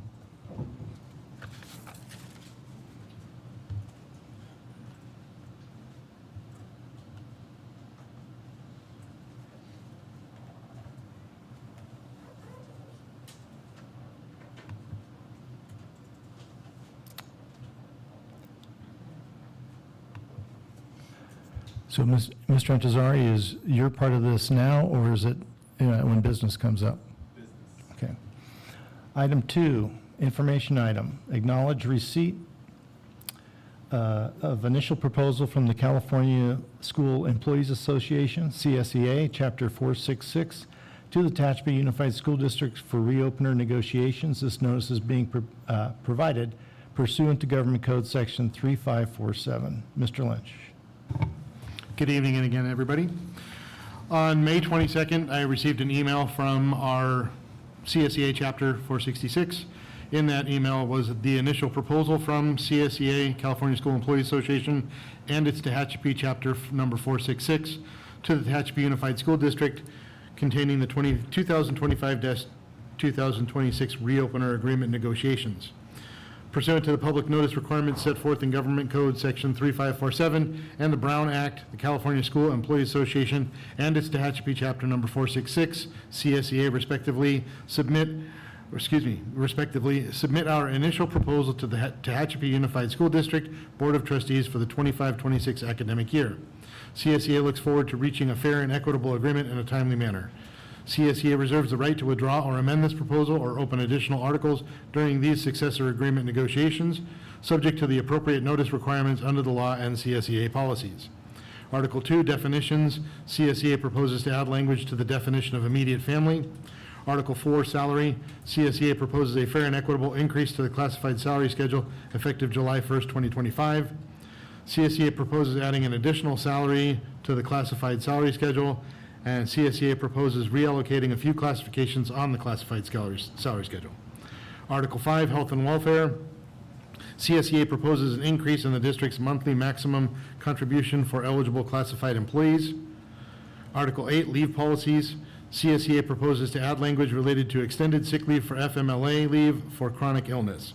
CSEA proposes to modify or remove language regarding use of leaves for sick leave, and CSEA proposes to add language related to reproductive loss leave and bereavement leave. Any questions or comments from the board? Thank you, Superintendent Lynch. We're going to go to number 3, public hearing on the California School Employees Association's Chapter 466 initial proposal to the Tehachapi Unified School District for reopener negotiations. This public hearing is pursuant to Government Code Section 3547. So at 8:27, we are leaving the regular board meeting, going to a public hearing. Are there any public comments on the CSEA proposal? Seeing none, at 8:27, we return to the regular board meeting. Oops. Superintendent, number 4. Hang on. My cursor doesn't want to play.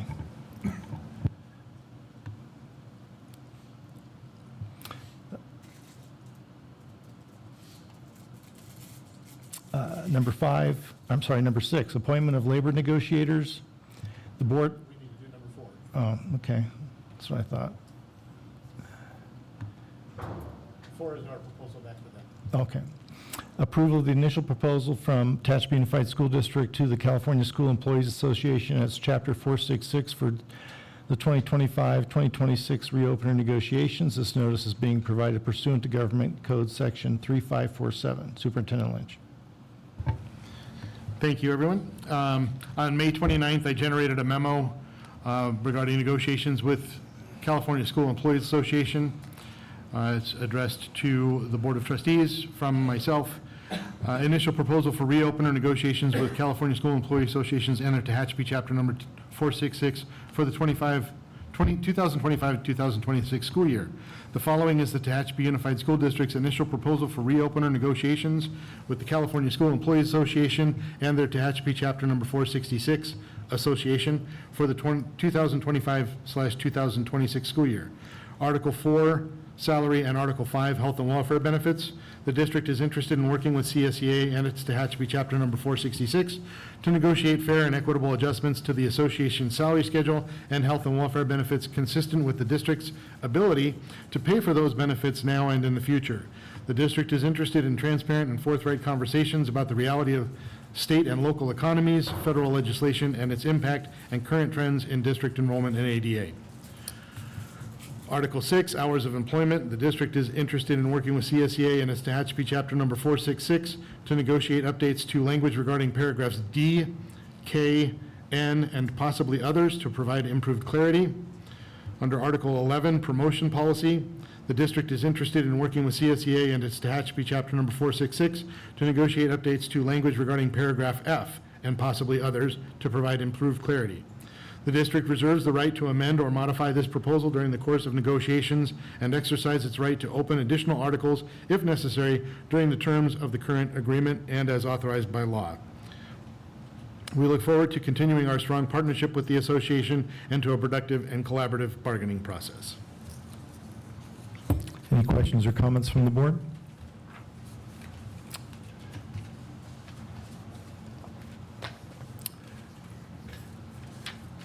So at 8:30, I'm closing the public meeting to start a public hearing on the Tehachapi Unified School District's initial proposal to the California School Employees Association and its Chapter 466 for 2025-2026 reopener negotiations. This public hearing is pursuant to Government Code Section 3547. Are there any public comments? Seeing none, we'll return to the regular meeting at 8:31. And now we go to number 6, appointment of labor negotiators.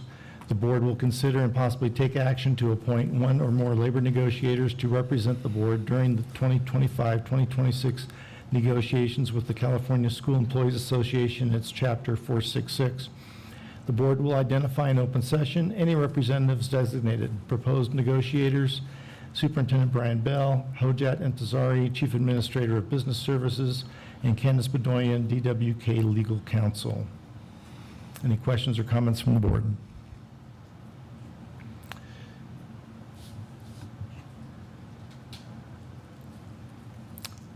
Seeing none, do I have a motion that the board approve the appointment of labor negotiators? The board will consider and possibly take action to appoint one or more labor negotiators to represent the board during the 2025-2026 negotiations with the California School Employees Association and its Chapter 466. The board will identify in open session any representatives designated.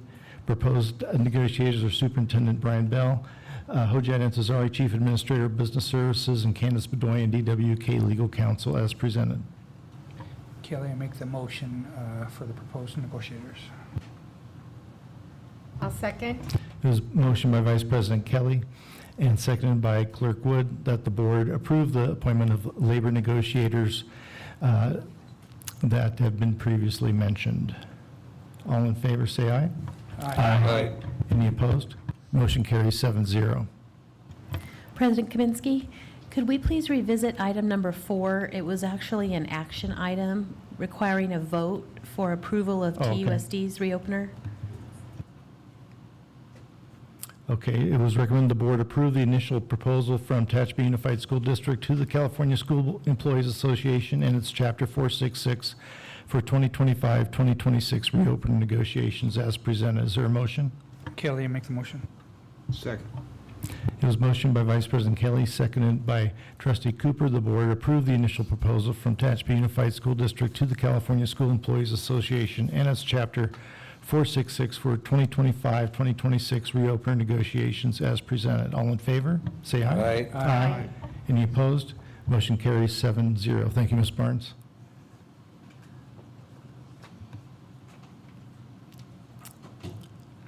Business, item number 1, information item, budget presentation, fiscal year 2025-2026 proposed budget. Mr. Intezari. Thank you, President Kaminsky.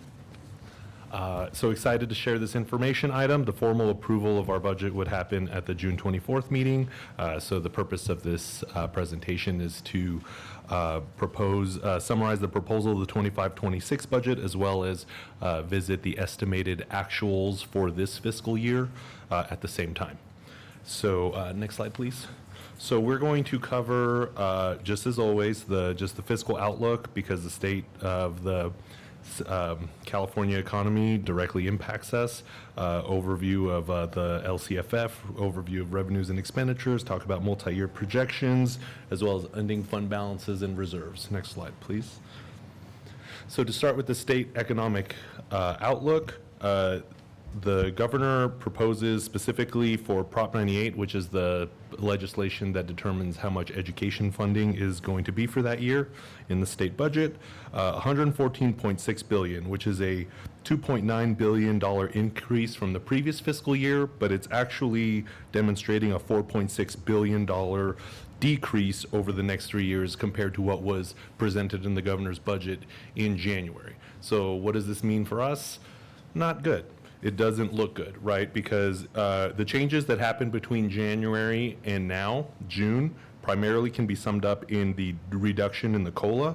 It's landed at 2.3%. We got confirmation today that the legislature will approve that number. But that's a decrease from 2.43 and a decrease from a number above 3% that we were originally using in our multi-year projections in the past, right? So these promises of ongoing dollars are continuing to decrease. Transitional kindergarten funding has decreased by 12.5%, as well as the funding for TK student to adult ratio down by 20%, right? So pulling back a lot of items. And then there's discussion about a 1-month cash deferral being proposed for June 2026. So this is just a maneuver the state does, is they'll just pay us in July instead of June for that month so that they can recognize that expense in the future year's budget. We do similar things. But all of these things are not good indicators, right? None of this indicates to anyone. I don't think anyone feels very strongly about the California economy right now. And you're not alone.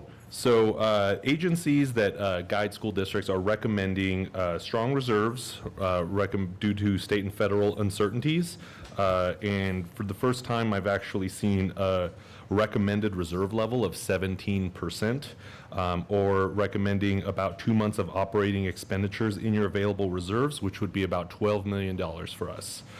So in total, we would be able to meet that number at the end of next year, but in the multi-year projection, it'll show that if there aren't adjustments to the expenditures, they're just too quickly outpacing the revenue, and so those available reserves are quickly going to deplete. But that's the word from the state. Any question about the state economics?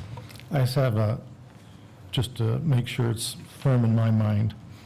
The Prop 98 rainy day fund, it's gone now? Yes, so they're going to put in $500 million and take out $500 million to officially deplete it.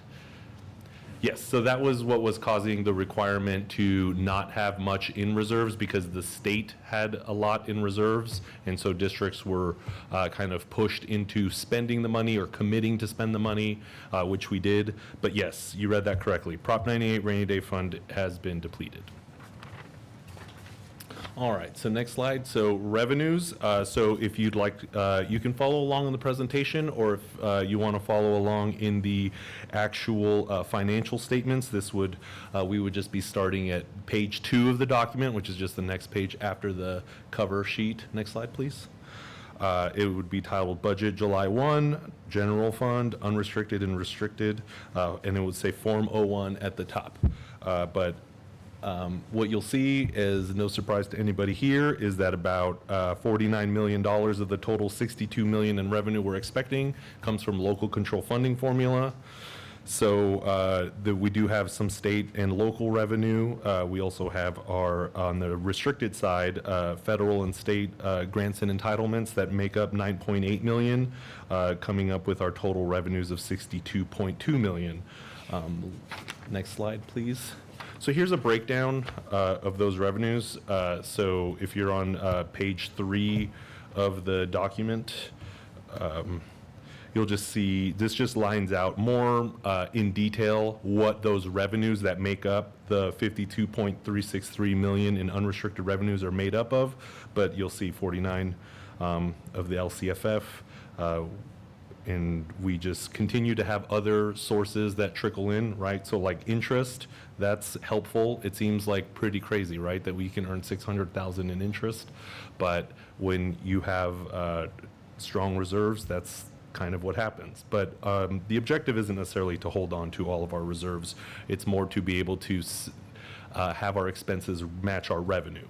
So on the unrestricted side, we're looking at $52.3 million. Next slide. So on the restricted revenue side, as you can see, less money, but more programs. So ranging from special ed, Title I, Title II, the ELOP program, CTEIG, the state CTE program. There's also a federal program. It has less funding, closer to like 50,000. But all of that totaling up 9.8 million. You could see this on pages 3 through 5, just in the breakout. So the top of the fund financials has just a summary, and then if you went through pages 3 to 5, you'd see more in detail, or you can just refer to this slide here. As you'll see, special ed that comes from the state makes up 34%, and the rest is just kind of pretty scattered. The other SPED, the federal portion, makes up 9%. So you could see we're about 44% in just SPED costs, and that doesn't include the $6 million contribution the general fund has to make. So most of your restricted revenues and expenditures are related on the SPED side of things. Any questions about restricted revenues? No? Okay. Next slide, please. All right, so now we're going to get into unrestricted and restricted expenditure. So we covered how much money we've been bringing in from various programs. Now we're going to talk about what we spend that money on. Next slide. So to start, certificated salaries. On page 5 of the attachment, you'd be able to see how this is broken out. But basically, these are the general categories. Certificated teachers, 18.7 million, and making up the total that we spend on certificated salaries at 24.2 million. Teachers making up 77% of that. Next slide. In regard to classified salaries, on page 5, you could also see we spend $4 million on classified instructional, another $4 million on classified supports, right? So maybe not necessarily in the classroom, but at the school site or there to directly work with students. $1 million in supervisor and administrative, $2.25 million in clerical, and 1.4 in other classified salaries, making up $13 million in classified salaries. Next slide. All right, employee benefits.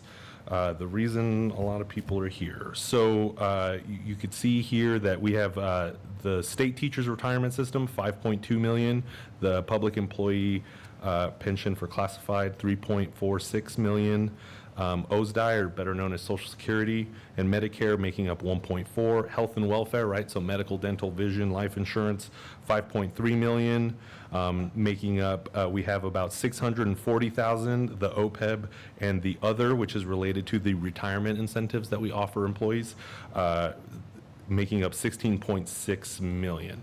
And so you'll notice that the retirement systems alone make up about half, the medical, dental, vision makes up about a third. So these key areas are things that we're keeping a close eye on because they are ongoing commitments and they're significant. I have a question on workman's compensation. Yes, sir. That 547, how does that compare to the previous year to date? This 547 is what's being budgeted. Right. So you're saying compared to the actual so far this year? Okay. So sorry, I could have looked that up, but yeah, it's on page 5 of the attachment. I have that, but let me see real quick. It's gonna be close. I can tell you that. Okay. So here, line item, workers' compensation, $526,364 is what we estimate for this fiscal year, and then 547. So it is a 4% increase. But something we have more control over than the other categories, so to speak. It depends who you ask. From the business department's perspective, that is a number that, that we just have to pay, whether it's, through payroll, but we don't have a high, and I'm sorry, I don't know the specifics, but the way it works. I'm thinking about claims. Yes, so what happens is that the state gives you essentially an invoice and says, hey, this is how much you're costing the pool, so now you need to contribute more or less. And ours has not increased significantly, which would indicate to me that we are, pretty even, not terrible for our industry or, Sure. worse than any other employer. Thank you. Any other questions about employee benefits? No? Okay. All right, moving on. So just books and supplies. So this is an area, right, because there's very strict rules around employment, but this is some of the more controllable expenses. We really try to dig into where we can reduce, and we were able to cut back about $500,000 from the previous year, but we're still looking at $3.2 million in books and supplies. Kind of the more tangible stuff. Next slide. All right, and then in terms of services and other operating expenses, so this includes any services, right? So whether it's a contract for services from KCSOS, travel and conference, dues and memberships, we pay $1 million in insurance. But most of this is going to be made up of things that we would just all in our household call utilities. You know, gas, electric, things of that nature. We have rentals, leases, repairs, and improvements coming out at $883,000. Professional services and other operating expenditures, $4.5 million. Communications, so that's essentially just for paying for broadband and cell phones, $197,000, coming out to $9.1 million, which is about a 6% increase from the previous year. Next slide. So capital outlay, so this is just our big projects. Usually we wouldn't spend much out of the general fund to do this, but because of the ELOP program, we were able to do some capital improvements at Tehachapi Education Center, and then there's always going to be some type of improvement that has to be done, but we set aside $175,000 for the general fund to make, you know, significant improvements, whether it's the scoreboard project that we have or the updates to the gymnasium at Jacobson Middle School, just making sure that we have the resources to maintain those, because we're, you know, if you don't maintain something, you know, you're just going to kick it down the road, and then it's just going to get harder to catch up. So it was important to us that we still contribute and make sure to set aside money for capital improvements, despite trying to pull back on spending overall. All right, next slide. So this is just to bring all the expenditures together. So this is just letting you know for the general categories that we have, which is certificated salaries, classified salaries, employee benefits, books and supplies, services and other operating expenditures, and capital outlay. We have a total of $67.8 million, which is an 8% reduction in total spend from the previous year. So that's about $500,000. So really trying to push and make sure that we can maintain a steady balanced budget. Next slide. All right, so multi-year projection. So this is on page 14 of the attachment. Would be titled Budget July 1 General Fund Multi-Year Projection Unrestricted and Restricted. It's important that we look at the unrestricted and restricted one because that's total spend. And on the top right, it says Form MYP. All right, next slide, thank you. So this is, I know that the multi-year projection form is a bit hard to read, so I've tried to help visualize where we're at. I included the current year that we're finishing just for perspective. So the number on the left will be your revenue. So for 24-25, $62.3 million coming in with $68.3 million going out, but we knew that. And then in the black, you have the reserves, combined reserves balance of 23.5. So you could see as our revenues are kind of flat, the expenditures do continue to increase, which causes a decrease in our ending fund balance. So the good news, though, is that we have about 2% year-over-year growth in revenue. A lot of people can't say that. The issue, though, is that we do have expenditures going from $68.4 million all the way to $69.4 million, and that's assuming 2% increases for salaries related to step and column, but that does not account for anything like COLA, increases to salary schedule, increases health and welfare, anything like that. So that's why these projections, even though the revenue looks like it might be catching up to the expenditures, there's a lot of things that can't be accounted for that are probably going to happen in the next 3 years.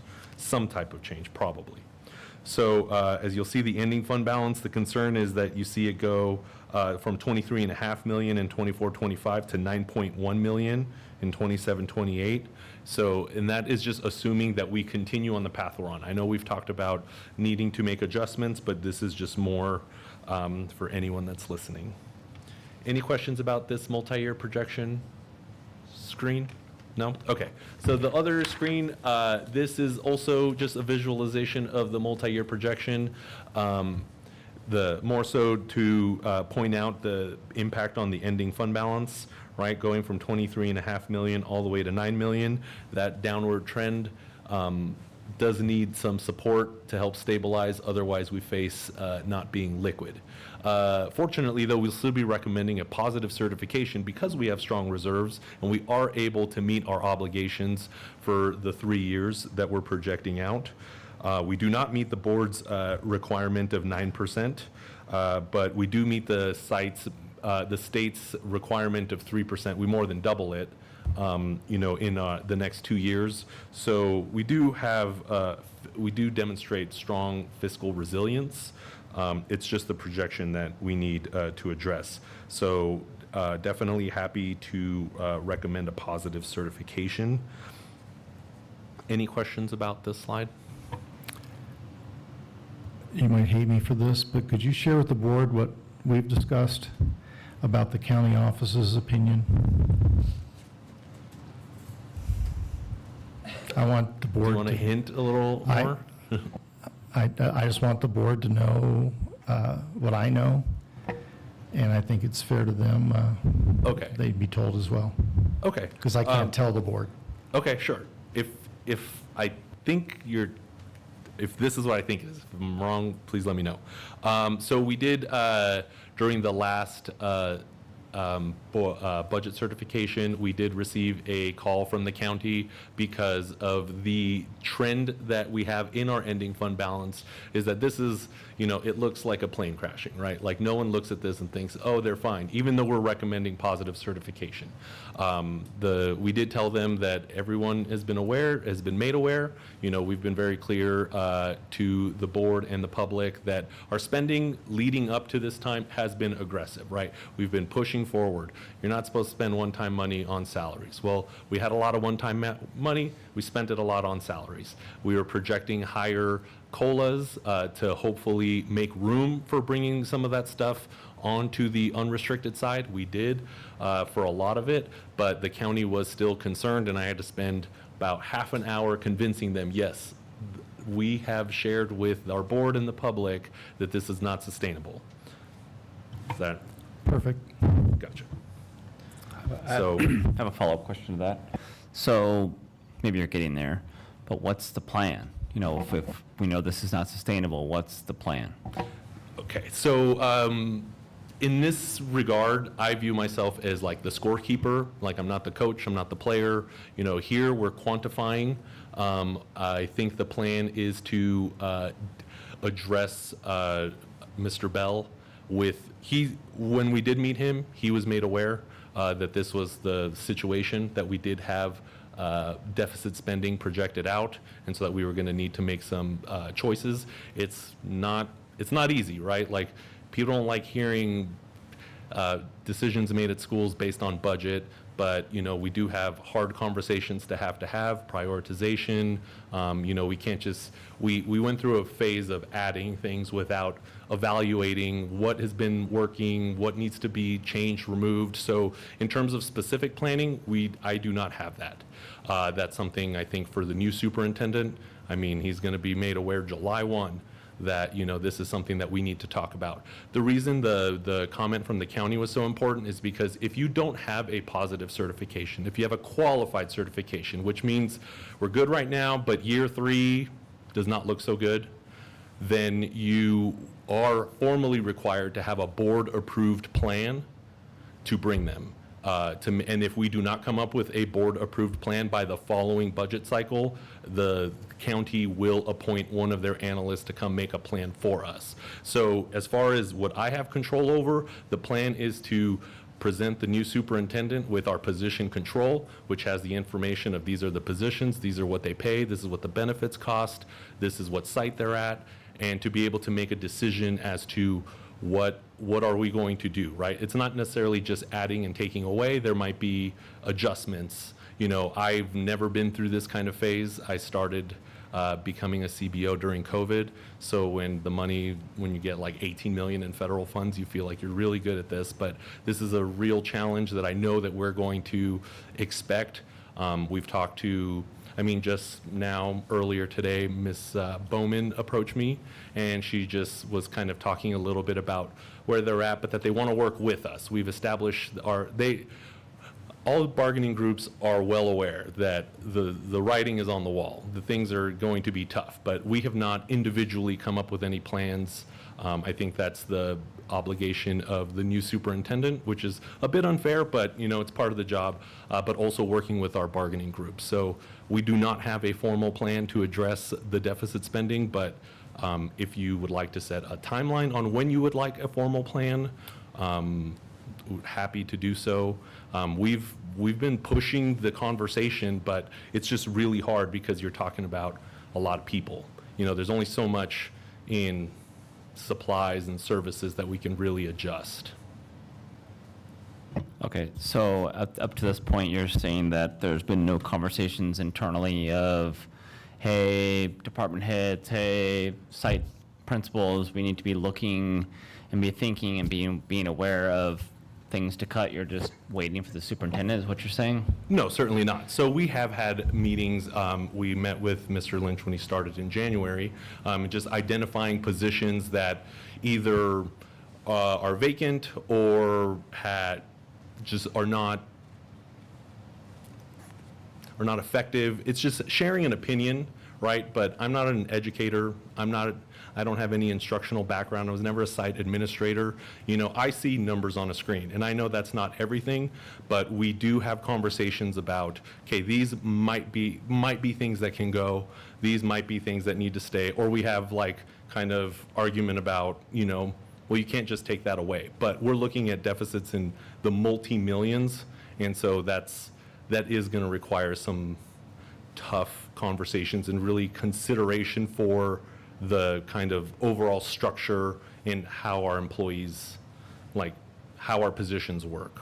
There's just a lot that's probably going to go into this, but we do have position control with certain positions that have been identified as, is this something that is going to stay because we need it, or is this something that has to go because it was only funded as part of a temporary plan? Okay. This question or this comment is going to be more directed to Mr. Bell, but my recommendation to you is the first thing to do is to be talking with site administrators, talking with the site levels. Don't just leave it at the cabinet level. Talk to sites to see where they see is most effective and what is not. Please get this out of the district office. Go to the sites, talk with them, engage them, and include them in that process.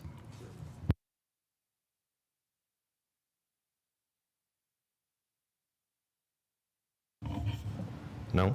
Okay. So next slide. So timeline of events, right? So by hopefully the next board meeting, we'll adopt the budget for the 25-26 year. In December, I'll present the first formal revision, right? The first interim. In January, the governor will propose their budget for the following fiscal year. And then in March will be our second revision to the budget. And then we'll be back to next May and June when they have the final revision to the state budget, which will impact the budget that I propose to you for the following year. And that's it. Any other questions? After we spoke, go ahead. Go ahead. Trustee Christensen. Yeah, I've got a budget at my house, okay? I live on disability, so I have X amount of dollars that come in. I can't get any more, and so that's what I've got. So as we know, over the last 4 years, prices have gone crazy, so I've had to make some adjustments, had to cut things, had to shut things off. With all this going on, knowing how this is running down, how this is all going, I mean, this has got to be trended over years. You've probably seen this not just in the last 2 years, not just in the last 3 years. There's probably been a decline. Why? And this is being asked from my ignorance. So understand, it's like the cub bear asking something, right? Why haven't, and whether it's this, the current superintendent, the previous superintendent, the working with the district, whatever, why hasn't this started to be massaged looking at it, you know, okay, we got to keep this. We know we have to have teachers. We know we have to have books. We know we have to have classrooms, okay? It's like I tell my kids with their budget. There's the must pay, the should pay, and the want to pay. I want to pay for, you know, whatever, you know. Well, I have to give up a want to pay for my should pays. Sometimes I have to push back my should pays for the must pays. If I don't do the must pay, I won't have a house. Why is this, you know, I'm looking at your numbers, I'm looking at everything, and it's like, and I know that this isn't the first time. I know it's like, you know, this has probably been like this decline, but why are we, like you were saying, we had an extra amount of money. You know what I do with my extra money? I put it in savings account. When I get an extra check or when I get a windfall, whatever, it goes in the savings account. Why is it, and I understand it was made for some things when the government gave us X amount of extra money.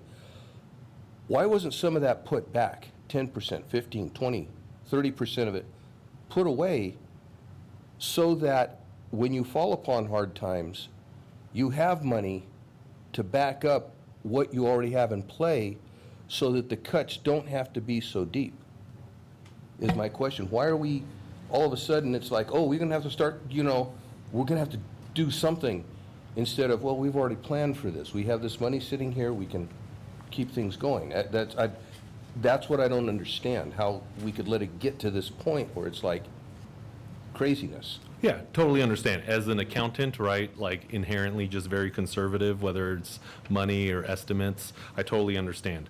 I want to point you to, can you go back like 3 slides to the reserves? Go forward 1. Okay. So when you asked the question, why didn't we set some of that aside? Part of the issue is that those funds came with an expiration, right? So when we received a lot of one-time money, a lot of districts, like, so in our industry, a lot of people, because we follow the, you know, the old saying that you don't fund anything on one-time dollars that eats, right? Basically, no people. Right, because you end up putting yourself in a really tough spot, and it's the tough spot that we're in. But those funds were going to expire, and we as a group, you know, sought approval to spend that money for services directly impacting kids, somehow improving the student's experience, whether it's additional custodians to cover for absences, because, you know, in my job, if I forget to, you know, if we didn't send an invoice today, we can send it tomorrow. But if you don't clean today, that's dirty, and we're in trouble, right? It's important that we have a safe and clean learning space. So it was important to us. So we have tried to mitigate the issue, because we didn't just keep filling all those positions. So for example, we had an English language instructional coach, and she left, right? So we had a discussion, and we identified that, you know what, like based on the needs of our students, this is something we don't need a backfill. And we've been very good about making sure that those things that we can, you know, change, that we do. But when you're talking about positions, there's very strict kind of rules around it. And also in our industry, it's very hard, because these are things for kids. Everything you give, you know, the second you don't have the money and you have to take it away, you're taking away something that's essential, that's been a benefit. And I'm glad it's been a benefit. I'm glad you view it as something that we can't live without. But, you know, at least from the financial perspective, I knew we were going to have to eventually figure it out. But the thing is that we're not living kind of like, oh, slippery slope, 5 years from now we might be in trouble. Those kids need help today. One of the things that we thought was going to help us was going to be these COLAs that were, you know, so every 1% in COLA you can think of as like an extra $500,000 for us, right? So when these COLAs go from 3 to 1, all of a sudden our projection of ongoing money went down $1 million a year. And so that was some of the stuff that we were expecting to help us mitigate some of this damage. We knew we couldn't keep it all, right? But so trying to at least address some of that. We've we've closed some positions, we haven't backfilled others, we've brought some onto the general fund or found funding for them. But for the most part, it's just been because we're making decisions for those kids today. And the reason I wanted to bring this slide is because when you say, like, if we don't have the money, the problem is that we're finishing this year with 23.5 million. We started this year with almost 30 million. And so that, to me and to the public, says you do have the money. You know, I wouldn't feel comfortable cutting it now, because what's that money for, right? So by having these reserves, we've been able to be resilient against these fiscal headwinds and be able to maintain these services, not rush our new superintendent right into just complete chaos. And so I'm glad that we were able to build these reserves. I'm confident that we can, continue going on, for this year, and make a decision that's best for the kids, not so tied to the dollar amount, but tied to what the actual, things that we want to implement cost, right? Mr. Bell might find that if he lists all the things that he wants, all the positions, we might have less. It might be a savings to us, or it might be more and he needs to cut back. There's a lot that's going on here. But when you're talking about almost $30 million, we're really getting up there, and it's, I do strongly feel that we did have the money to kind of keep these services going.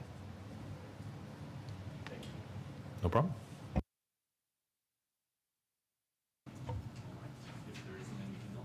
I have a comment.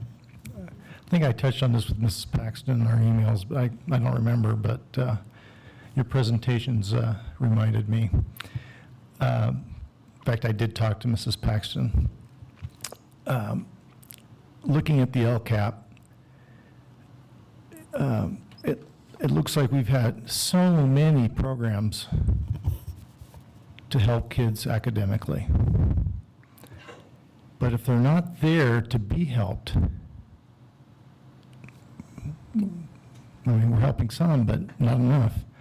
So I think my opinion is that we need to make a giant push, and I referred Ms. Paxton to an article in Education Week from June 4th, where a district in New York interviewed parents of chronically absent students, and not to get them in trouble, scold them, but what's keeping your kid from having better attendance? Is there something we can help you with? And they found out things that they weren't aware of, and are working to address that problem. And I know it's, I hate being told, well, you just worry about attendance because it's for more money, and well, that's the name of the game. Enrollment and attendance. And so that's one way where we can, it's, I think, way easier to improve attendance than to cut. And my suggestion was to have the truancy officer have some kind of plan formed. I actually talked to her, didn't know it was her. I've known her for years, decades. One of my favorite people on the earth. And so I told her, I've mentioned you, your position. And I said, it's good, but I think that's where our focus needs to be, is to help these people, if we can, get their kids to school. Because it's great. Our attendance improved basically 1%, but it's way below pre-COVID. I know THS and JMS, when I was principal there, we would compete fiercely for the attendance trophy. And our attendance was, and Ms. Libatiki, you might correct me if I'm wrong, but I don't think I am, 95 or above for the year.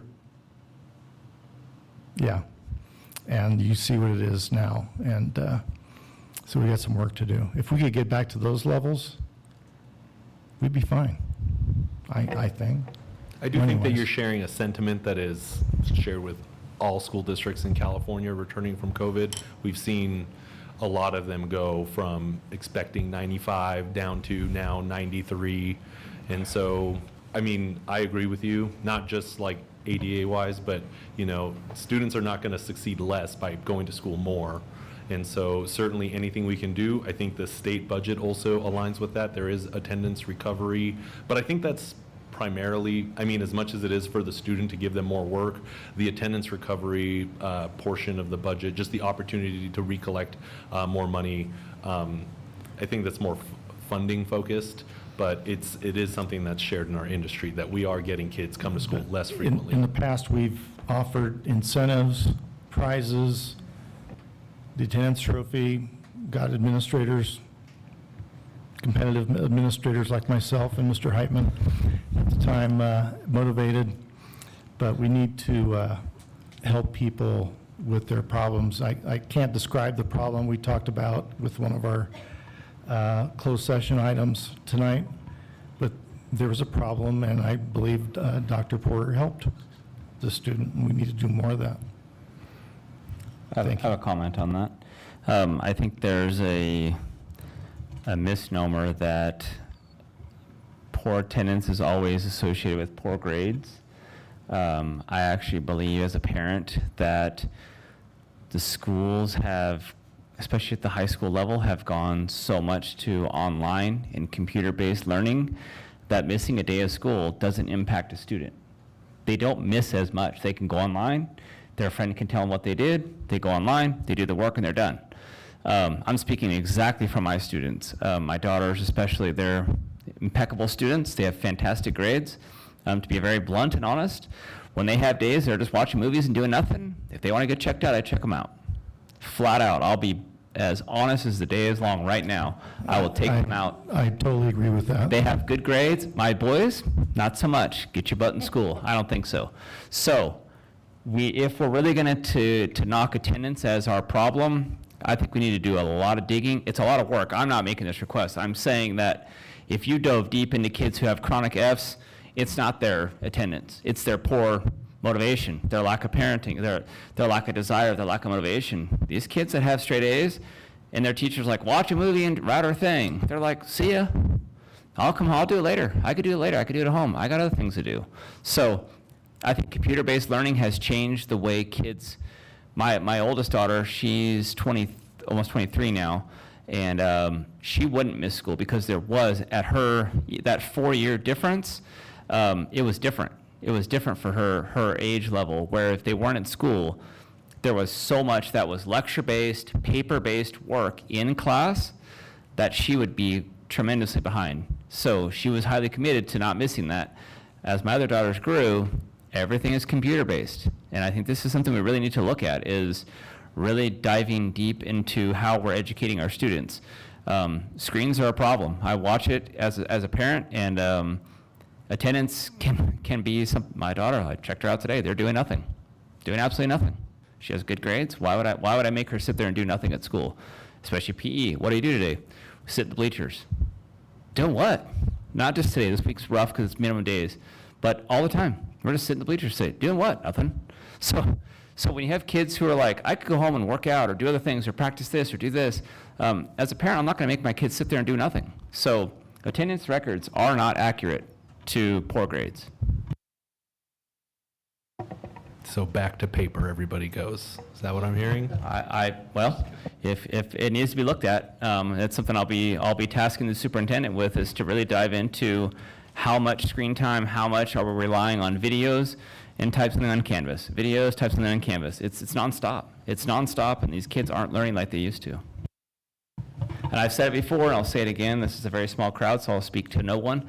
But test scores are not the end-all, be-all. I've asked it numerous times to see some sort of report to say, what are our average grades for students in 10th grade English? Not just what their test scores are. The kids don't care about the test.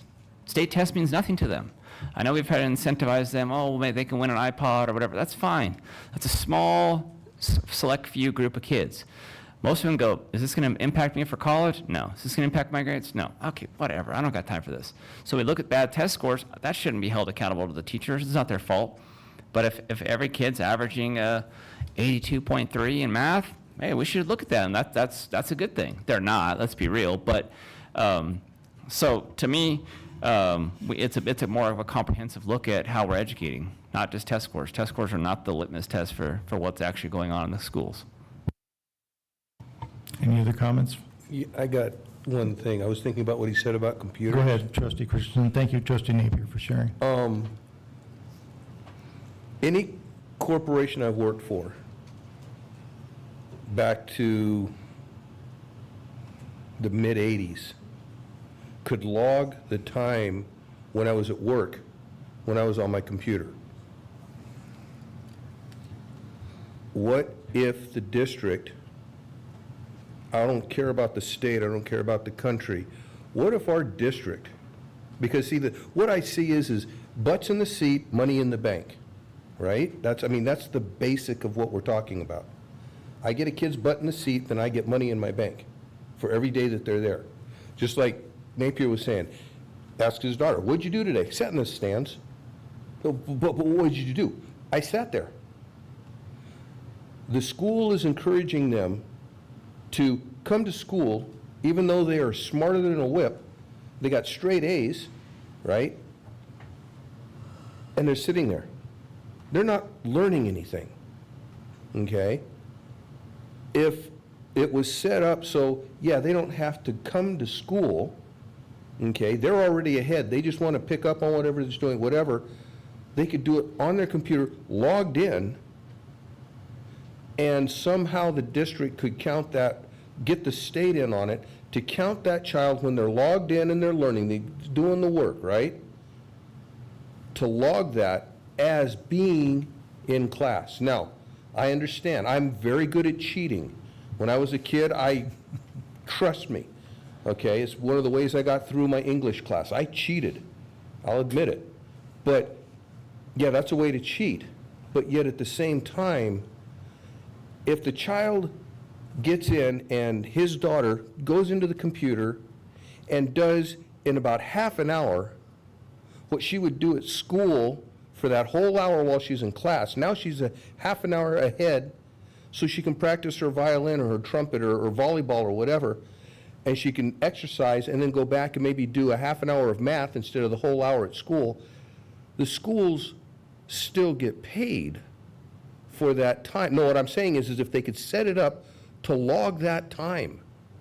See, I have to log into the school, like with my companies, I have to log into their system to be able, and they could track how much time I'm on. One of them, in fact, had it where I had to log in and their clock started running. They knew exactly how long I was on. And then when I logged out, that's how I got paid. I didn't submit a time form. It went off what I was paid, okay? It would know if I'm idle for X amount of time, it would log me out. If my computer just sat there and I didn't do anything, I'm logged in, and it'd say, well, Dana's been here for 10 minutes, he hasn't done anything, log out. Now, if I've been there and I've been researching the books and everything, I can tell my teacher, no, I was there, I was working. You know, I was researching something. It's an avenue to look at, because, you know, sometimes maybe there is a thing about not going to school or you know, being sick. Well, if they're home sick, they can log in and they could work. So instead of losing that day because they're sick, you can still get that. They still get their education. It's a thought, you know. So it's just, well, he was saying that, you know, it's all about the computer. You've seen this, less kids in the schools because of the screens. So it's just a thought, you know. There's actually a social media trend going on right now where parents are posting videos of their kid graduating high school, and legitimately, I know it's a joke, but there is an inherent truth to it where it says, the truth is my kid can miss 102 days of school, 700 missing assignments, and I'm exaggerating the numbers, but that's the trend. That's the truth, is that they cannot attend school, have tardies, missing assignments, and they'll still pass. And so there's a reason it's a trend, because it's something that there's a little bit of truth to that.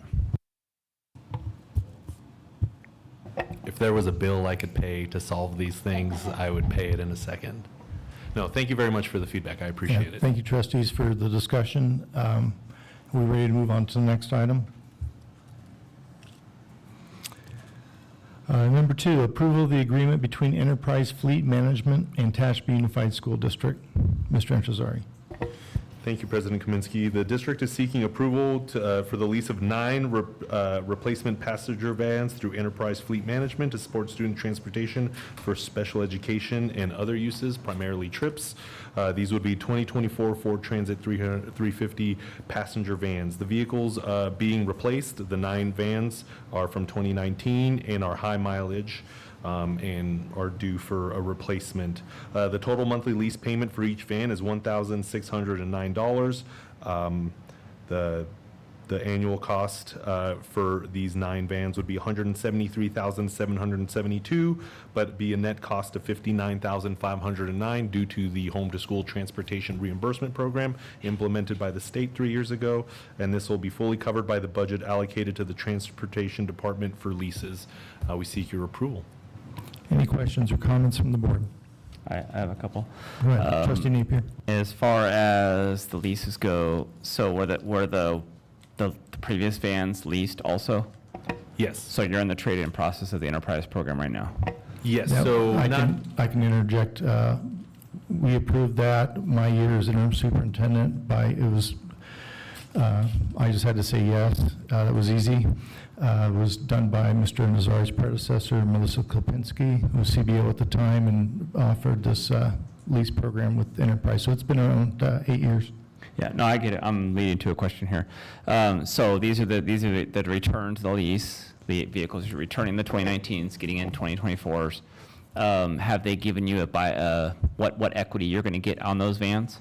the estimate was $15,000. The thing is that we asked for it not to be included into the new lease to buy it down because we are eligible for reimbursement for leases, but not for anything related to any purchase of vehicles outright, or so that would only reduce the amount that we'd be able to be reimbursed for. So the approximately $15,000 per van would just be that revenue would be shown separately, earned by the transportation department as just other revenue, and then just trying to offset the new cost of these. So after the 48 months of the vans that that are being replaced, those were no longer charging like the regular monthly amount because they're depreciated. Then it was a much smaller amount.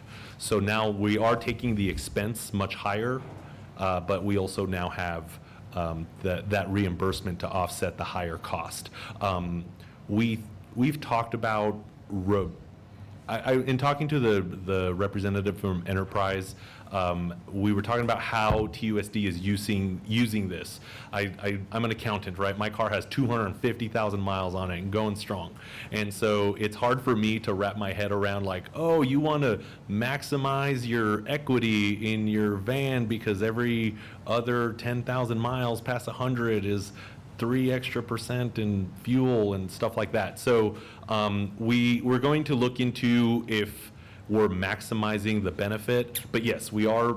We sort. I'm not sure how you lease and both own a van, but that's what I found myself. You don't. I'm well aware of the enterprise program, and I'm just curious what your experience is on it. And the whole goal and the whole benefit of a leasing program is to take that equity and to continue to lower your payment. And so since we're not doing that, I'm just trying to understand how we're maximizing the use of a lease.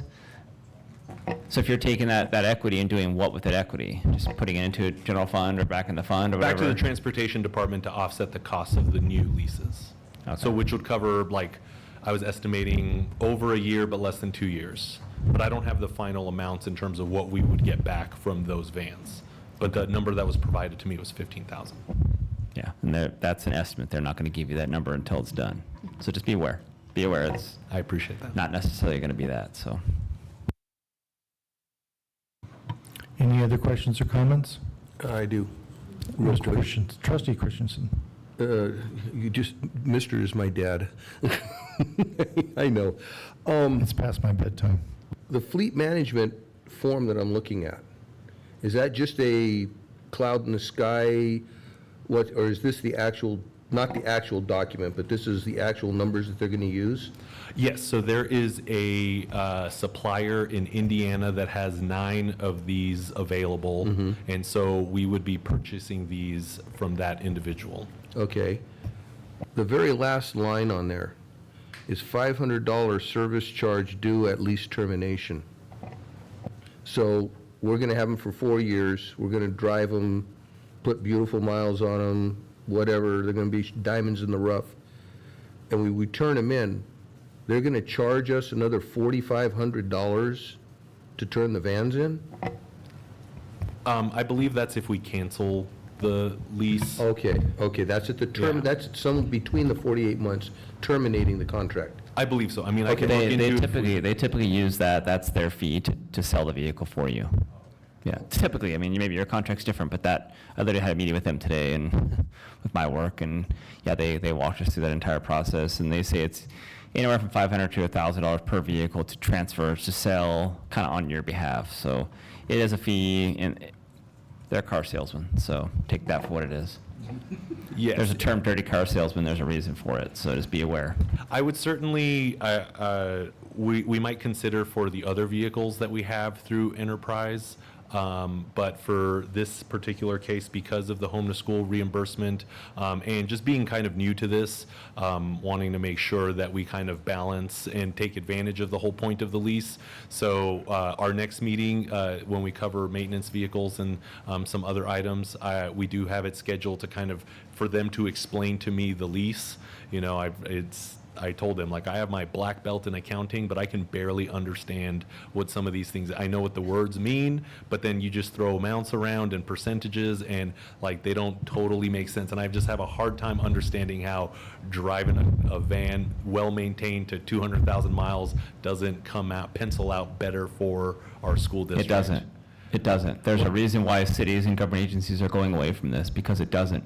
If you have in-house mechanics and in-house maintenance, those vehicles are maintained impeccably, better than you and I would ever maintain our personal vehicles, right? You have mechanics every day. There's a problem.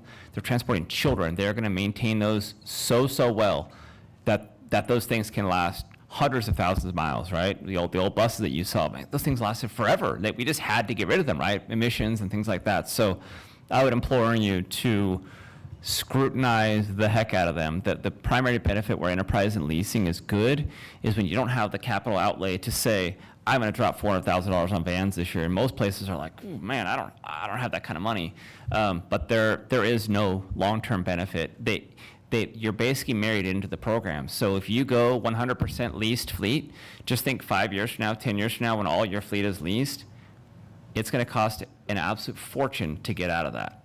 Because you got to buy new vehicles and get rid of it. Buy a new vehicle, like you have to outlay the cash. So I'm just speaking from personal experience that cities, government entities are moving away from this because it sounded good at first when money was tight and everyone was kind of scraping pennies. But if you have the capital outlay to say, you know what, we trust our mechanics, we trust our staff to maintain and to drive these properly, these things can last 10, 12, 13, 14 years and be incredibly safe. You know, new vehicles last a long time. This is not 1985 anymore, you know. So this is not saying I'm a vote no, but I just scrutinize it. I had a 2-hour meeting with them today, and it is car salesman jargon. And unless you ask pointed, detailed questions, it's very difficult to really understand what they're doing. And since his previous presentation showed us with tight money, kind of Back to the Future. Well, I mean, just going back to the fact that we can get $173,000 worth of vehicles or leases, annual leases down to $59,000, making it $644 a month per vehicle. That was reason enough for me to think that this penciled out, but surely open to looking for the outside of home to school transportation eligible vehicles that we have Right. on making better choices for the future. Any other questions or comments? Do I have a motion for the board to approve the agreement between Enterprise Fleet Management and Tehachapi Unified School District as presented? I'll make the motion. I'll second. It was motioned by Clerk Wood and seconded by Trustee Napier. The board approved the agreement between Enterprise Fleet Management and Tehachapi Unified School District. All in favor say aye. Aye. Aye. Any opposed? Motion carries 7-0. Item 3, approval of the memorandum of understanding between Future Farmers of America Boosters Club and Tehachapi Unified School District. Mr. Intezari. Thank you, President Kaminsky. The district is recommending formal recognition of the Tehachapi FFA alumni and supporters boosters. The district affirms that the organization has completed all required documentation, including submission of bylaws, list of officers, and evidence of nonprofit status, as well as insurance. Through this recognition, the group would be permitted to operate in support of district programs related to FFA, utilize the district's name in its activities, and engage in fundraising efforts with transparency and accountability. We recommend formalizing a memorandum of understanding to clearly define roles and expectations, and we seek your approval. Any questions or comments from the board? Do I have a motion to approve the memorandum of understanding between Future Farmers of America Boosters Club and Tehachapi Unified School District as presented? So motion. Kelly, a second. It was motioned by Trustee Cooper and seconded by Vice President Kelly that the board approve the memorandum of understanding between Future Farmers of America Boosters Club and Tehachapi Unified School District. All in favor say aye. Aye. Aye. Any opposed? Motion carries 7-0. Number 4, approval of declaring certain district property as surplus and obsolete. Mr. Intezari. Thank you, President Kaminsky. The district is seeking to declare surplus the listed outdated instructional materials and maintenance equipment that has been deemed obsolete. We seek your approval to declare the items surplus and dispose of them properly. Any questions or comments from the board? There was a lot. Everybody was doing some spring cleaning, it looked like. Do I have a motion to approve the declaring certain district property as surplus obsolete as presented? All motion. Kelly, a second. It was motioned by Trustee Sweeney and seconded by Vice President Kelly. The board approve of declaring certain district property as surplus obsolete as presented. Roll call vote. Ms. Barnes. President Kaminsky. Aye. Vice President Kelly. Aye. Clerk Wood. Aye. Trustee Cooper. Aye. Trustee Christensen. Aye. Trustee Napier. Aye. Trustee Sweeney. Aye. Thank you. Thank you, Mr. Intezari. Instructional Services, Mrs. Paxton, first read 2025-2026, single plans for student achievement. Okay. Each school district that participates in one or more federal and/or state categorical programs funded through the state's consolidated application process pursuant to Ed Code 64000 shall establish a school site council and shall develop, approve, and annually review and update a school plan for student achievement, also known as the SIPSA, which consolidates the plans required for those categorical programs into a single plan. All school sites have completed their SIPSAs using a uniform template supported by document tracking services. These SIPSAs were approved by their respective school site councils. The plans provide clear direction and identify cohesive strategies aligned with school and district goals. A single plan for student achievement for each TUSD school is presented for the board as a first read. Any questions or comments from the board?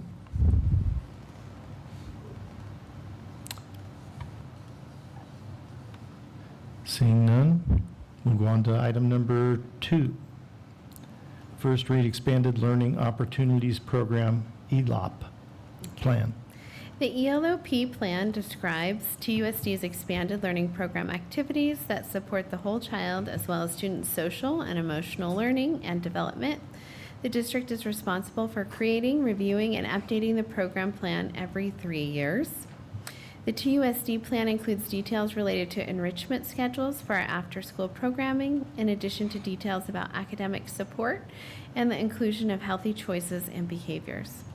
Projected projects that will be funded with ELOP dollars include replacement bathrooms at the TEC, contracted services for student enrichment, and the expenses related to delivery of the complete summer extended day program. Additionally, and this is a significant change, the ELOP plan will allocate funding, allowing TUSD to participate in California's attendance recovery program during the 25-26 school year. Any questions or comments from the board? I have one. Does this Trustee Miller. include the funding for Boys and Girls Club? Is that part of this? It is part of this. Okay. Question for you on that. Maybe the right person, maybe you're not. But how often does anyone kind of audit what goes on at Boys and Girls Club? I would From not. TUSD staff, not what they tell you. Right. How often is someone going on site, watching and observing what's actually going on there? If I can invite Dr. Porter up here because she oversees that please do. program and she would have a deeper It's at her knowledge about site. that. Mhm.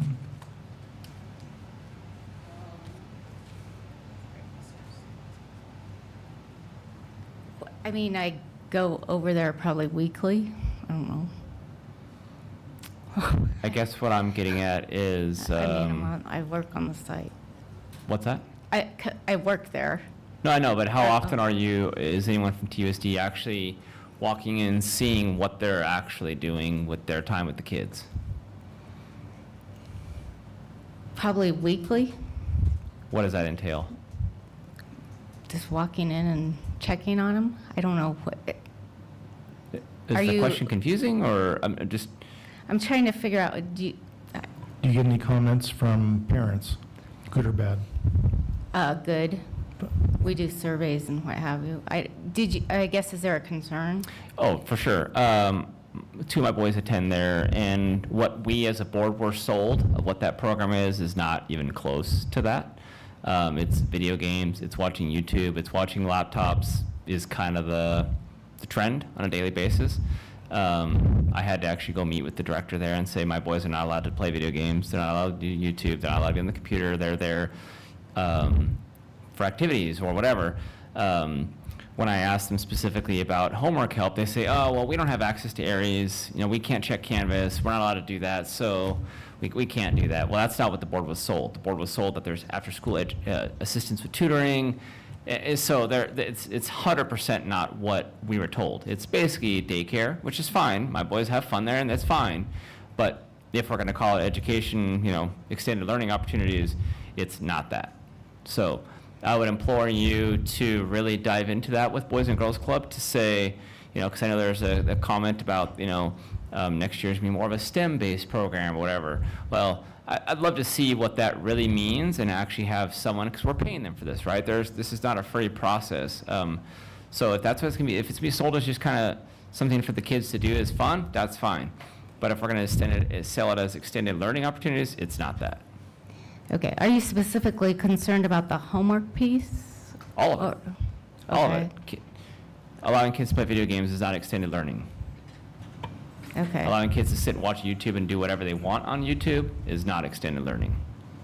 And because of this money, it doesn't come out of our general fund. That's the only reason I tolerate it, to be I perfectly agree, frank. 100%. Okay. And right across the street, the Salvation Army, Kyle there's great, and they do a lot of things. They just saw, they got a computer lab out of money from the Cheers for Charity event last summer, and it doesn't cost the district a dime. So feel free to pass this along. I've talked to Yesenia, who runs the program there, multiple times. No, I'll talk to her. This is the first I'm hearing about it.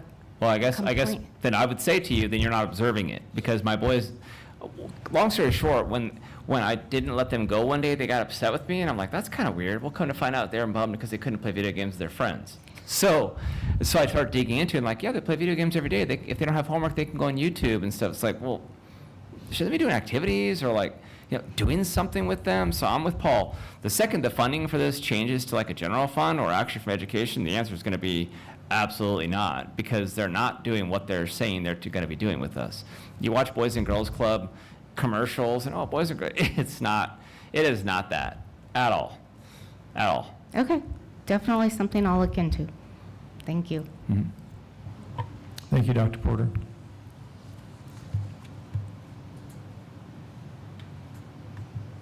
Any other questions or comments on the Expanded Learning Opportunities Program?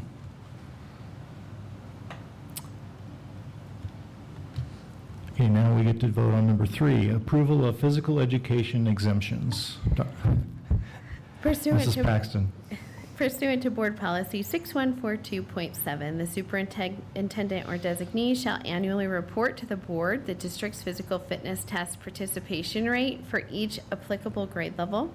He or she also shall report to the board regarding the number of instructional minutes offered in physical education for each grade level, the number of 2-year and permanent exemptions granted pursuant to Education Code 51241. We seek your approval for the information provided on this agenda item. Any questions or comments from the board? Seeing none, do I have a motion for the board to approve the physical education exemptions as presented? Kelly, make the motion. A second.